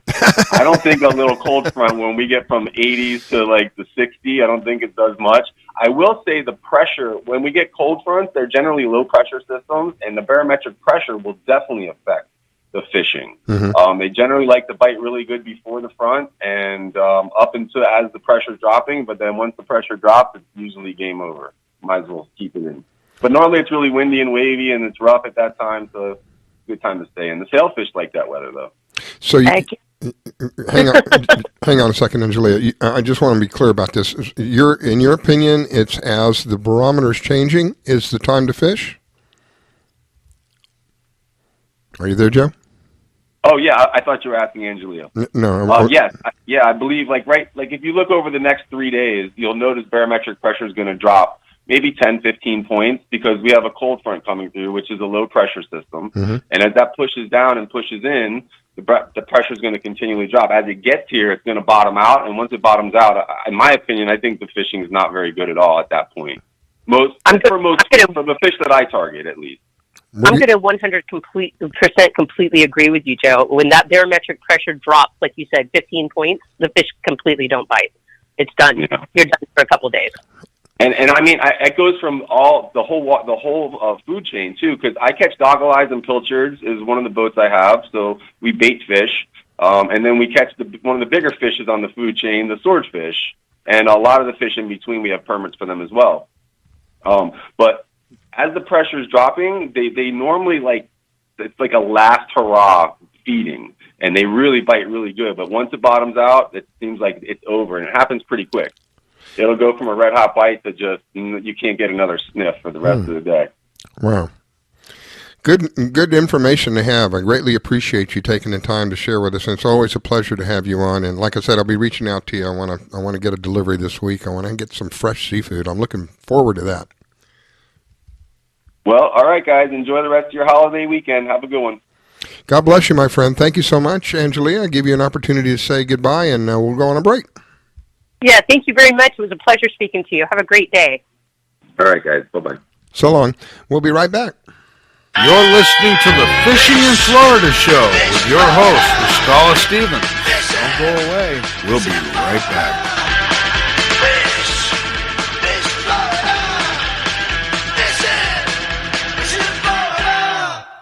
When it comes to parenting, there are no perfect answers. But that's okay, because you don't have to be perfect to be a perfect parent. Teens in foster care will love you just the same. For more information on adoption, visit adoptuskids.org. A message from the U.S. Department of Health and Human Services, Adopt U.S. Kids, and the Ad Council. Thinking of moving? Before you do anything else, call Diane Whittick. She provides a concierge service. Things like having your home or condo packed and shipped. Even take care of your home repairs or upgrades. Diane has the expertise to get it done. As a seller, you will have constant contact. She will furnish you with bids on any services that might need completion. Air conditioning, plumbing, handyman, and even cleaning. Living up north and have a home to sell here in South Florida? Just give her the keys, address, and a signature. Your payment will be wired when the property is sold. That's right, Diane does it all. Thinking of buying? Diane has great listening skills. Tell her what you want, give her your budget, and like a genie, she will make your real estate wish come true. There's no regrets when you choose Diane Whittick. To reach Diane, call 561-247-5478. That's 561-247-5478. Do you need toner for your Epson, Hewlett-Packard, Canon, Brother, Apple, or Sharp printers? Look no further than Laser Technologies. In business for over 20 years, they offer the lowest prices on toner on the web. They can also repair your laser printers and toners fast and easy. Call their expert staff today at 561-792-9600 or email us at service@laser-technologies.com for all your toner needs. All toner is shipped nationwide. Why wait? Get the lowest prices on toner. Call or email us today. Do you have an unusual pet? Did you know that the Rainforest Clinic in Loxahatchee specializes in exotic pets? They see pets that other vets don't. Parrots and chickens, ducks, geese, turtles, snakes, goats, pigs, lizards, and even monkeys. Are you a beekeeper? Dr. Clubb, the first of her kind in the area? Yes, she takes care of bees as well. Dr. Susan Clubb has decades of experience and known around the world for her reputation as a premier avian vet. Located at 3319 E Road in Loxahatchee, just a short distance north of Okeechobee Road, you will find a modern clinic with in-house labs, which allow you to get your test answers quickly. You can find them online at www.susanclub.com. That's www.susanclubb.com. or you can reach her at 561-795-4878. It's Dr. Susan Clubb. That's 561-795-4878. The Rainforest Clinic located in Loxahatchee. 561-795-4878. Want to give your pet the celebrity treatment? Have you heard of Holly Wolf Pet Grooming and Care in Royal Palm Beach? They're located just off State Road 7 and have been servicing the area for 14 years. Holly Wolf Pet Grooming and Care is the home of the Blueberry Facial, also specializing in tartar removal with 8 years of assisting in dental procedures. Holly Wolf Pet Grooming and Care? They're more than just about dogs. They are the only experienced cat groomer in the area. They also cater to all breeds and sizes and open 6 days a week. Holly Wolf Pet Grooming and Care, located just north of the Super Walmart in Royal Palm Beach. You can find them at 250 Business Parkway. They specialize in shampoos with no extra charge. Flea and tick dips also available. Holly Wolf Pet Grooming and Care. You can give them a call at 561-793-9992. They also provide gift certificates for those looking for that special present. Holly Wolf Pet Grooming and Care. 561-793-9992. They're located in Royal Palm Beach. That number, 561-793-9992. Call for your appointment today. This station is now the ultimate power in the universe. We have ignition. Strap in. 5, 4, 3, 2, 1. I grab my fishing pole and cast it in the water. I fish until dawn. Oh my, I caught a shark. I'm fishing and blowing on. When the sun shines all day. It just calls me a grouper. So I'm fishing and blowing on. Oh yeah. Fishing and blowing on. Good morning from the Sunshine State. Broadcasting from Palm Beach County, it's the Fishing in Florida Show. Sundays from 8 to 10 a.m. on the WCET FM network. And now, here's your host, Riscala. All right, we are back. It is the Fishing in Florida Show. Good morning. If you're just joining us, not to fear. We will have archives set up on the Fishing in Florida Show on Facebook page. So all you're going to do is go to the Facebook page, find Fishing in Florida, give us a like while you're there, and you'll find a link to the archives. Archives are on YouTube, but I haven't figured out how to put in a query that says Fishing in Florida and come up with our show. We come up with everybody else, but we won't come up with our own show. A big thank you to Marina Rock Radio. Marina is one of our affiliates. You can find us on the TuneIn app. If you have the TuneIn app, you can find us on Marina Rock Radio. That's one of the ways you can listen to us. We have our own app, which is free. No ads, no spyware, no push notifications. You can find it at the major stores, whether that's Google or the Apple Store. It's available for Android only at this time. We're working on providing something for the iPhone users. Again, it's absolutely free, and there's no spyware, there's no pushware, there's no push notifications, no spyware, no adware, none of that stuff. That's another way you can listen to us. If you're on the web, www.wcetfm.com. That's another way you can listen to us. We have a player there as well. You can listen to us from Facebook, by the way. If you go to our page on Facebook and click on Contact Us, that's another way you can listen to us. So we try to make it easy for you. We're also ever so grateful for each one of you that spends time with us on Sunday mornings. This show this morning is a little different. I think because of the holidays, it was difficult to round people up to make a firm commitment that they could make it this morning. So we've got a little kind of a variety thing going on. I have Carolyn Stash is usually my co-host. She's in transit. She's on her way to the Carolinas. She had a death in the family, sadly, and my condolences to the family and to you, Carolyn. She's going up there to try to finish up some final stuff for that. In the meantime, I have Angelia. Angelia is also known as the Florida Salty Cowgirl. She's one who has traveled quite a bit around Florida, as well as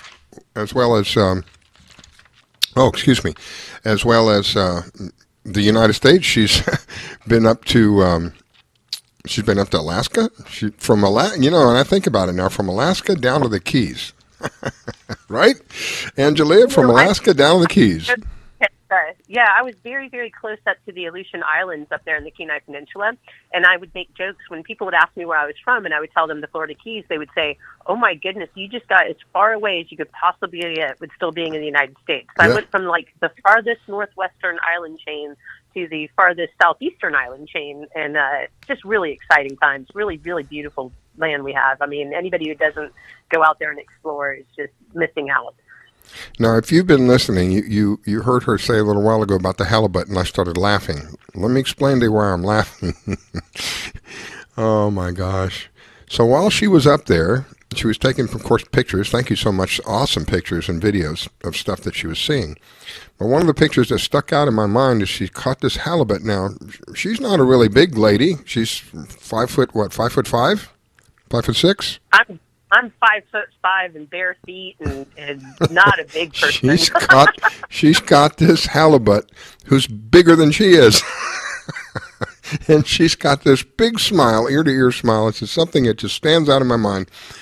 She had a picture of her alongside of this one of these halibuts that she caught. When I think halibuts, I'm thinking, nothing like what she's showing, for God's sake.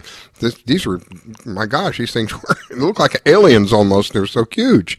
Oh, unbelievable. So, yeah, that sticks out in my mind. That, and there was a video when you were in I guess in one of the ships, and the orcas decided to show up. That must have been awesome.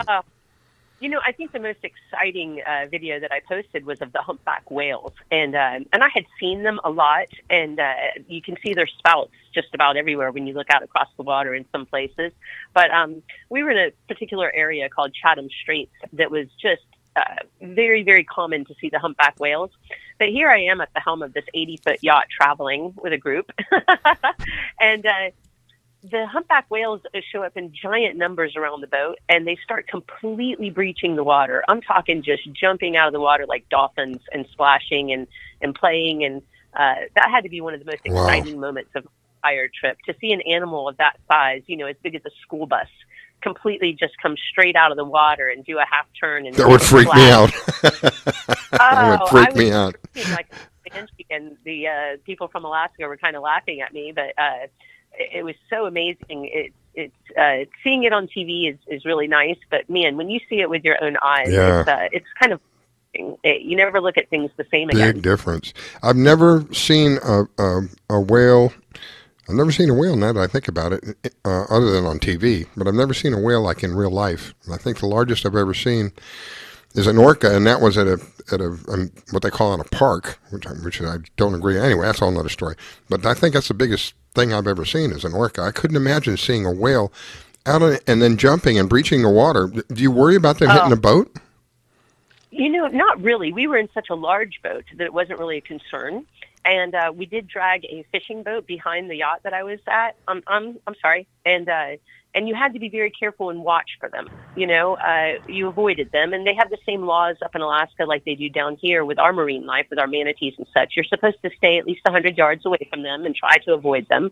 But when you talk about the orcas, I couldn't wait to see the orcas. And the reason I don't have any good video of the orcas is because it was so startling and so exciting, wild, because most people only see them in these parks, which I completely disagree with. And being a Florida girl growing up with SeaWorld here, all we ever think about is Shamu and a pool. Right. But when you see features in the wild, I was so excited. I'm like a child. I'm very excitable. And my hands were shaking so bad, and I was hooting and hollering so bad. It was just kind of funny. But to see these creatures in the water is just, I'm telling you, it's life-altering. You'll never look at the water the same. You'll never look at these creatures the same. Wow. You definitely will never want to see them in a pool. They're magnificent. I just don't. I'm sorry, I can't agree with that. I can't support that kind of thing. And it's just a personal thing with me. As I've gotten older and realized, they have the whole ocean to roam in, and you expect them to be happy. And again, it's a whole nother story. Anyway, we got Carolyn back on here. It sounds like Carolyn anyway. Are you there, Carolyn? I am here. So sorry, something happened earlier and I lost you all, but I'm glad I could be back for the last part of the show, the last segment. Yeah. So where are you now? How far up the state are you? I'm in Palm City. I'm about probably, let's see, I got to get myself to Jacksonville, which is going to be another hour and a half, and then we got another 8 hours after that. Oh, my goodness. Well, just make sure that you're taking your time and be safe. We want you to come back and be co-host. I don't want you going anywhere. Yeah, absolutely. What's pretty funny is I have a plug-in cellular tracker in my car. I've got the satellite mini Trax on my dashboard. I've got a two-way BlackBerry type satellite tracker on my dashboard, and of course the SatSci. And I'm sure the funny thing is when I drive test a lot of these, they fit underneath my car seat. So I'm sure that I probably have another 4 or 5 that are turned on underneath my car seat. Wow. Well, if anybody wants to know where she's at, I don't think they'll have a problem. I don't think they have much of a problem. and I think Angelia has a tracker. Do you still have a tracker, Angelia? Absolutely do, and I absolutely love it. And I'm with Carolyn. I carry multiple pieces of safety equipment with me everywhere I go, a personal locator beacon, my Atlas Trax satellite tracker that Carolyn was so kind to supply me with. And I think it's so cool. I think it's such an amazing tool for safety and the safety of your vessel or your toys of any kind, ATVs, snow machines, whatever you got. The Atlas Trax satellite tracker is an amazing tool and really, really cool to look at your tracks from a day and see where you went. Carolyn has given me some screenshots of some really interesting days I had. So it's really kind of fun. Isn't that cool? Yeah, absolutely. And I'll tell you what I did. I dropped the tracker off to a guy yesterday to borrow. I did a house call, and his business is he rents out high-end electric reels like we were talking about with Joe. He's going to permanently mount a couple of these mini Trax trackers right on the reels when he rents them for a week or 2 weeks at a time. If they don't get returned, then he'll be able to find them. That's awesome. Yeah. Now, here's my ignorance towards this particular subject. I didn't know there were reels out there that literally cost thousands of dollars. I just couldn't imagine that. Thousands of dollars. Go ahead, Carolyn. I was going to say some of those electric reels are 5 or 6, and correct me wrong, Angelia, even $7,000 Absolutely. for the gear. And it's a great idea to rent them out, but yeah, if that stuff doesn't come back, you got a pretty heavy hit on replacing it. I had no idea there were reels out there that were that expensive. Again, I've been away from it for many, many years, so I'm just a simple give me a rod and reel and a hook and let me go kind of guy. It gets really, really, you can get some big numbers up there when we're talking about marine equipment, whether it's the electronics or whether it's the hardware. There's some really, really expensive stuff out there. And a lot of one of the things I like to say about Carolyn is and I mean this, if you want to protect what you love to the max, you get a hold of Carolyn, because she has a variety of ways to protect what you have. And to see one thing that I've experienced in life that I wish I hadn't.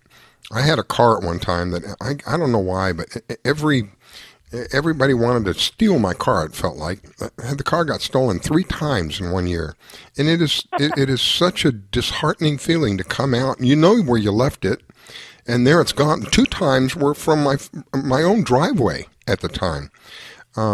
If I had something like this, I know from experience the faster that you can recover whatever is taken from you, the odds are in your favor that you get it back in the condition it was when it was taken. The longer that they have it, those odds drop drastically, very, very quickly. So the faster you can get it back, the better. So if you have an alarm system and that doesn't deter them, if you have a tracking system, you can actually tell the police, hey, listen, and within 10 feet, this is the part that knocks me out, within 10 feet of anywhere on the planet, you can say, hey, look, they're in such and such and such and such. And they can catch these people in the process of them taking off with your equipment. This is something that it is very affordable. It's like $1 a day, I think, right, Carolyn? $1? Yeah, $1 a day. And I'll tell you, even this gentleman yesterday, he took it on a boat trip over there so his wife can keep an eye on him from Pompano Beach. And she loved it. She knew exactly when he got to Bimini. She knows when he fished all day. And it's so important because, what's so cool is that I participate. If something's stolen, I make a live link for law enforcement. So they can click on it anytime, see where it is every 10 minutes, do updated locations. And we've tracked boats that have been stolen in the Bahamas and Bimini, and we're running all the way to Grand Bahamas. And those 3 guys on that boat that stole it had no idea they were being tracked. They didn't start disassembling the boat, and they were caught as they came into Grand Bahama. I was on the phone with the law enforcement, Bahamian law enforcement, when they saw the boat come in. Awesome. We were giving them guidance. It was coming. Awesome. So that was pretty cool. Yeah, that's awesome. Catch them in the act. It's bad enough that they take it, but like I said, the sooner you can get it back, my experience is, the more the odds are in your favor that whatever was taken, and it may not necessarily be a boat. It could be a jet ski. It could be an airplane. It could be an iceberg, right, Carolyn? It could be an iceberg. Right. It could be an iceberg. It could be a piece of a livestock. We're always trying to develop new products. We're even, thinking about doing tracking like tags, almost like when you leave a store, if you're stealing something, the tag goes off. Mm-hmm. If we can come up with really lightweight tags like that, we can start tracking even smaller, expensive assets. So, we keep customers tell us what they'd like to see, and we try and develop it for them. So that's pretty great cool. about Atlas Trax and my partners. That's pretty cool. And Angelia has one, and you can. What's really neat about this is there's so much. This is the part that knocks me out. There's so much information you can get from these things. Now, for example, Angelia kind of mentioned you got a report back from a day. What was it? A good day of fishing or a bad day of fishing? No, during the peak of our season after we got over our quarantine, we were very, very busy down here, and I took advantage of the couple of months, and I was working at a resort, and we had a fleet of 10 boats, and so I didn't mount the satellite tracker on any of the boats. I actually kept it in my backpack, so whatever boat I was on, I was being tracked, and there were these little tiny boats that I would do 1 hour excursions out from behind this resort sometimes. And it was really funny because I'd kind of run the same track and I'd do 6 trips a day, and Carolyn sends me a screenshot of my tracks from that day where I had run around one little stupid island or one little key, like back and forth like 6 times. And she says, "What, were you lost?" And I said, "No." You're a boat, and I'm in like 6 hourly trips on this little thing, and I get bored. I got to find little different spots to go and stuff. But it's really interesting. And another cool tool that I used it for was when I was in Alaska. Carolyn had given me this right before I left this summer, and in Alaska I would lose signal a lot. And the very cool thing is I got a hyperlink from Carolyn, and I gave it to my family. My parents still think that I'm a child and want to know where I'm at. You're always going to be, no matter what. That's always going to be. Go ahead. Yeah, it's beautiful. But I give them the hyperlink, and even if they can't reach me on the cell phone, they could go online and know exactly where I was at. And as long as I moved, they knew I was good. So it's a really, really neat tool just to ensure your safety. Your family knows that you're safe. Your family knows where you are. In the event that something does happen to you, they can locate you very, very quickly. It's just an amazing safety tool for any type of theft, for your own personal safety. I think it's just a really amazing tool. I love it. Here's even we have charters, folks that have boats in Cabo or down in the British Virgin Islands, and they're running these businesses from Illinois.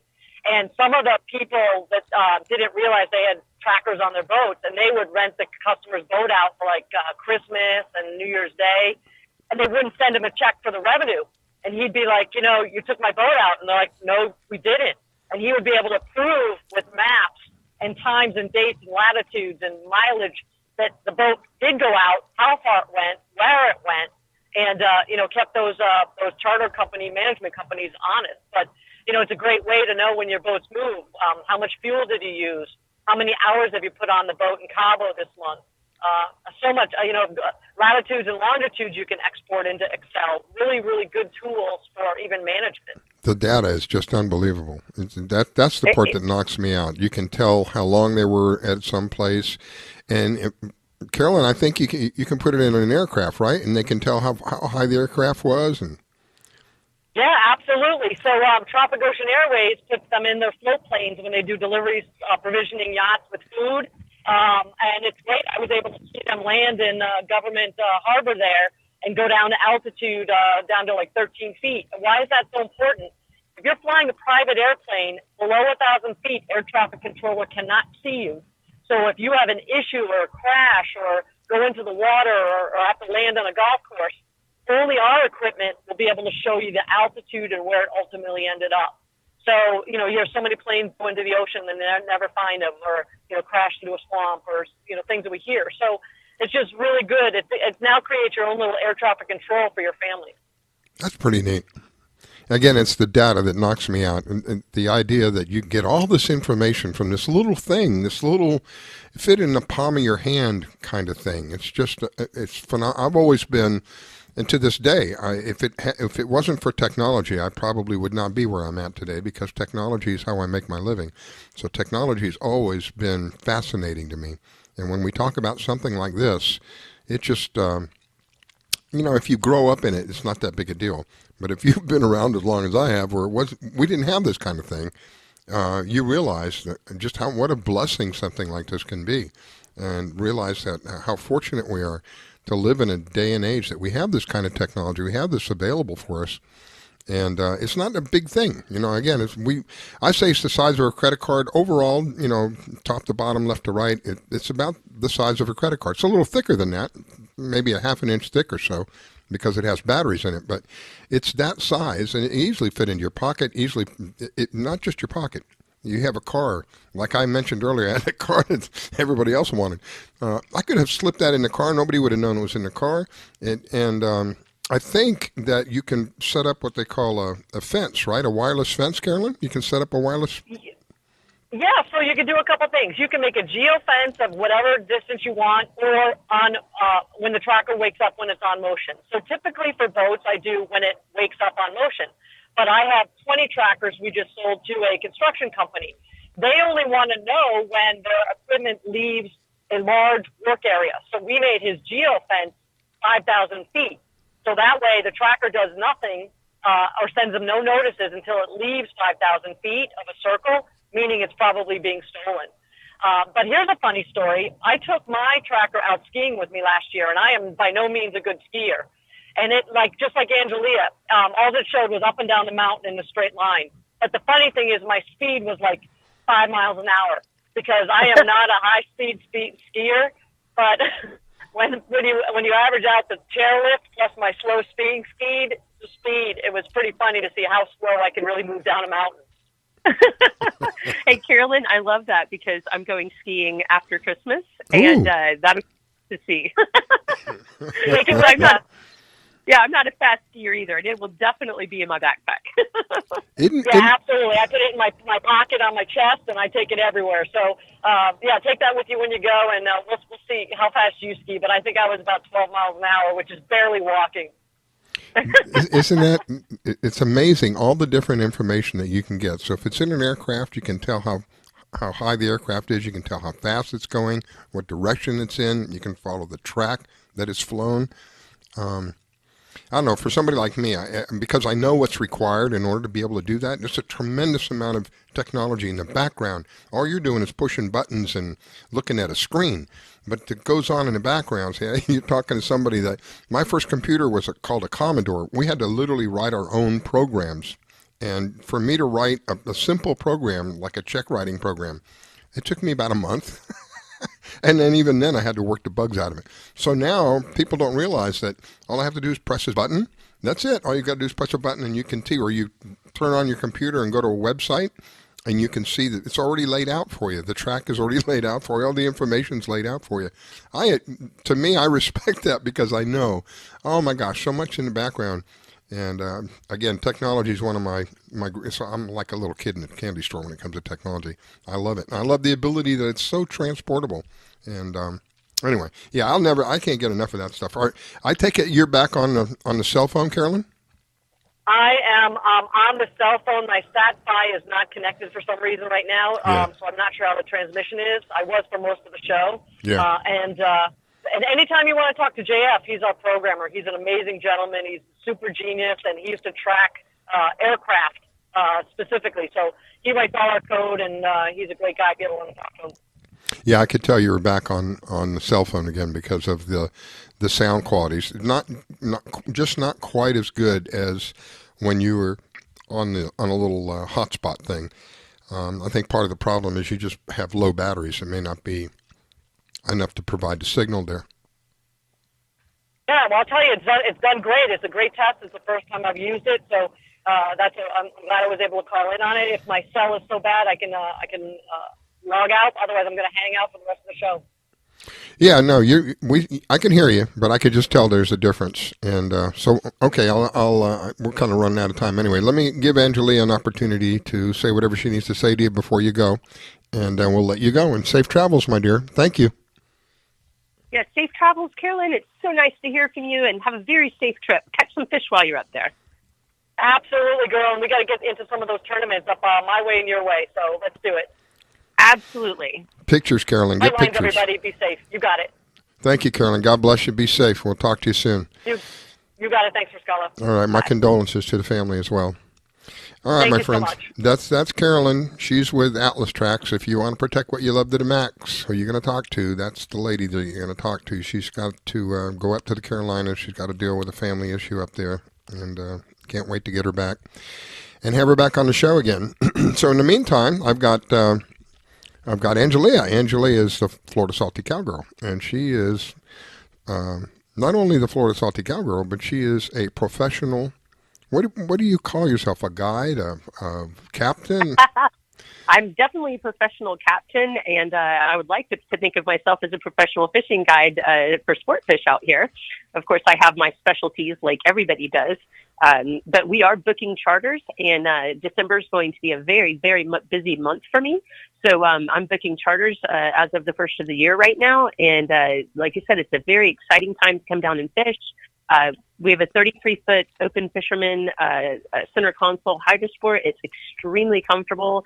And if you want to come out and experience some of the great sport fishing in the Islamorada area, I would love to have you. Please contact me on social media, Florida Salty Cowgirl on Instagram or Facebook. And by the first of the year, I will have my website back up with a calendar of available dates. Yes, I'm so excited. I can start blogging and putting some really cool videos up. I've got some amazing videos that are just too long to put on social media, and I'd really like to write about some experiences I've had, and so I'm anxious to get my website back up. And like I said, we'll have a calendar for available charter dates, and just get in touch if you're interested, because I'd love to take you. I don't care if you're an experienced angler or you're a complete novice.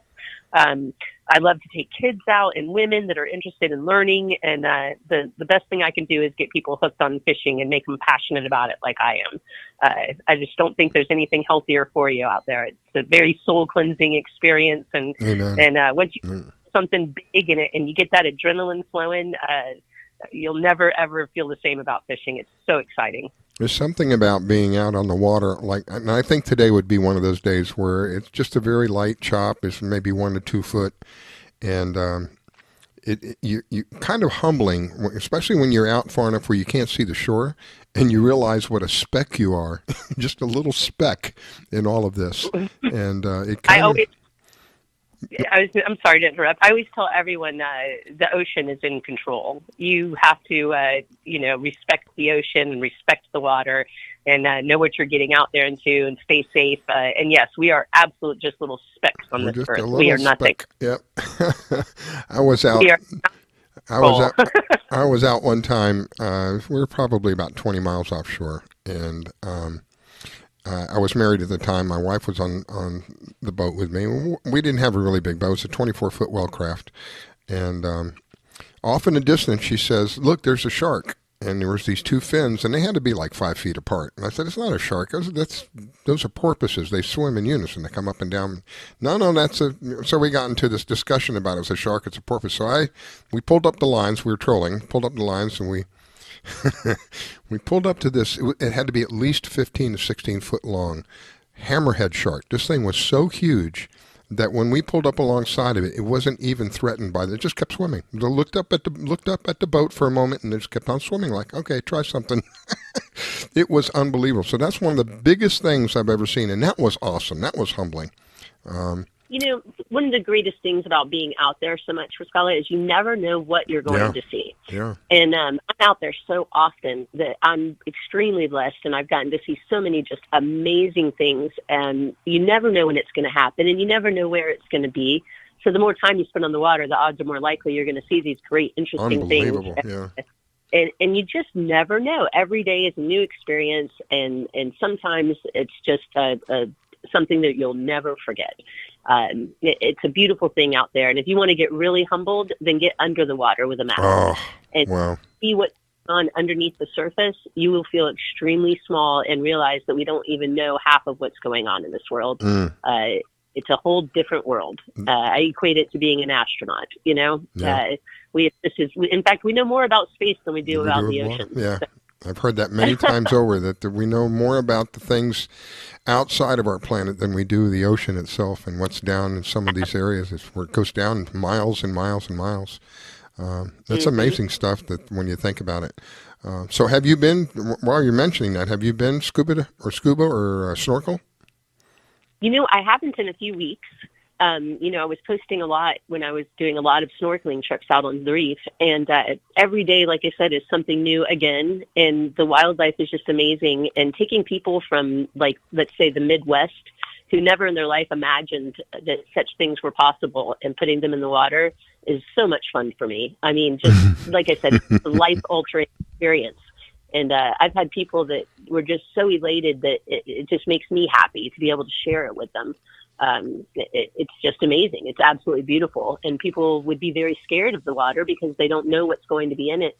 And I'd literally get in the water with them and hold their little hands and take them to see these beautiful things and point out beautiful wildlife and marine life under the water to them. And it's just really, really fulfilling to me to be able to share this with people who otherwise wouldn't be able to see it. So anybody who hasn't seen the water underneath, take a chance, put on a mask, and get out there. The colors are unbelievable underwater, especially when you're looking at some of these reefs with these little, they call them tropical fish. I don't know why, and they're small fish. They're not, they fit in the palm of your hand. They're not very big fish, but the colors are unbelievable. And you wouldn't believe the numbers of those tropical fish, Scala. Around our reefs, I always tout about how we have 120 miles of North America's only living reef down here in the Keys. And not only is the coral structure and the different types of coral just amazing and beautiful to see, but those little tropical fish, they're in the numbers of the tens of thousands in some places. You'll get into pools that there's so many of them that they're bumping up against you all over, and it's just surreal. It's amazing.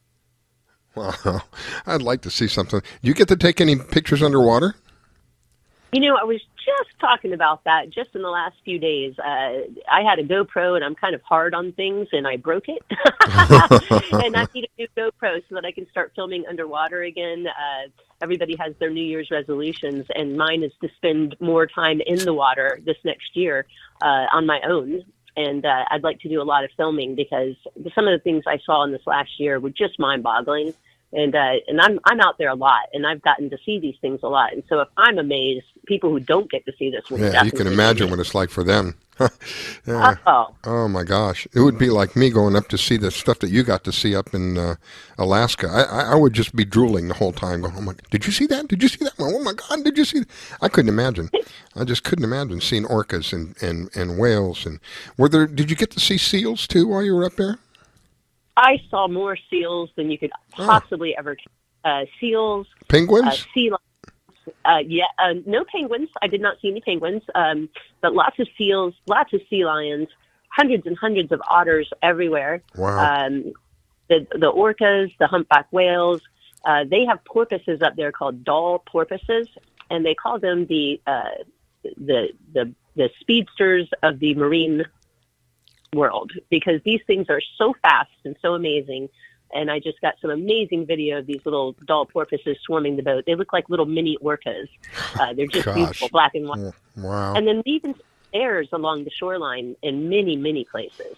So moose, bears, bald eagles. Awesome stuff, man. Really exciting. Awesome stuff. All right, well, we're out of time. Before we go, if somebody wants to reach you, how do they do that? Florida Salty Cowgirl on Instagram, on Facebook. And if you'd like to reach me quickly, please text me on my phone, 813-610-0078. I'd love to take a text. All right, my dear. I want to say a big thank you for being co-host this morning. Thank you so very much for spending time with me. I greatly appreciate it. Wish you an awesome day. My pleasure. All right, everybody. That's it for today. We'll be back in a week. Thank you again for tuning in and allowing us to share with you. Wish you an awesome day. It is an awesome day here in South Florida. So long. Fishing in Florida, oh yeah.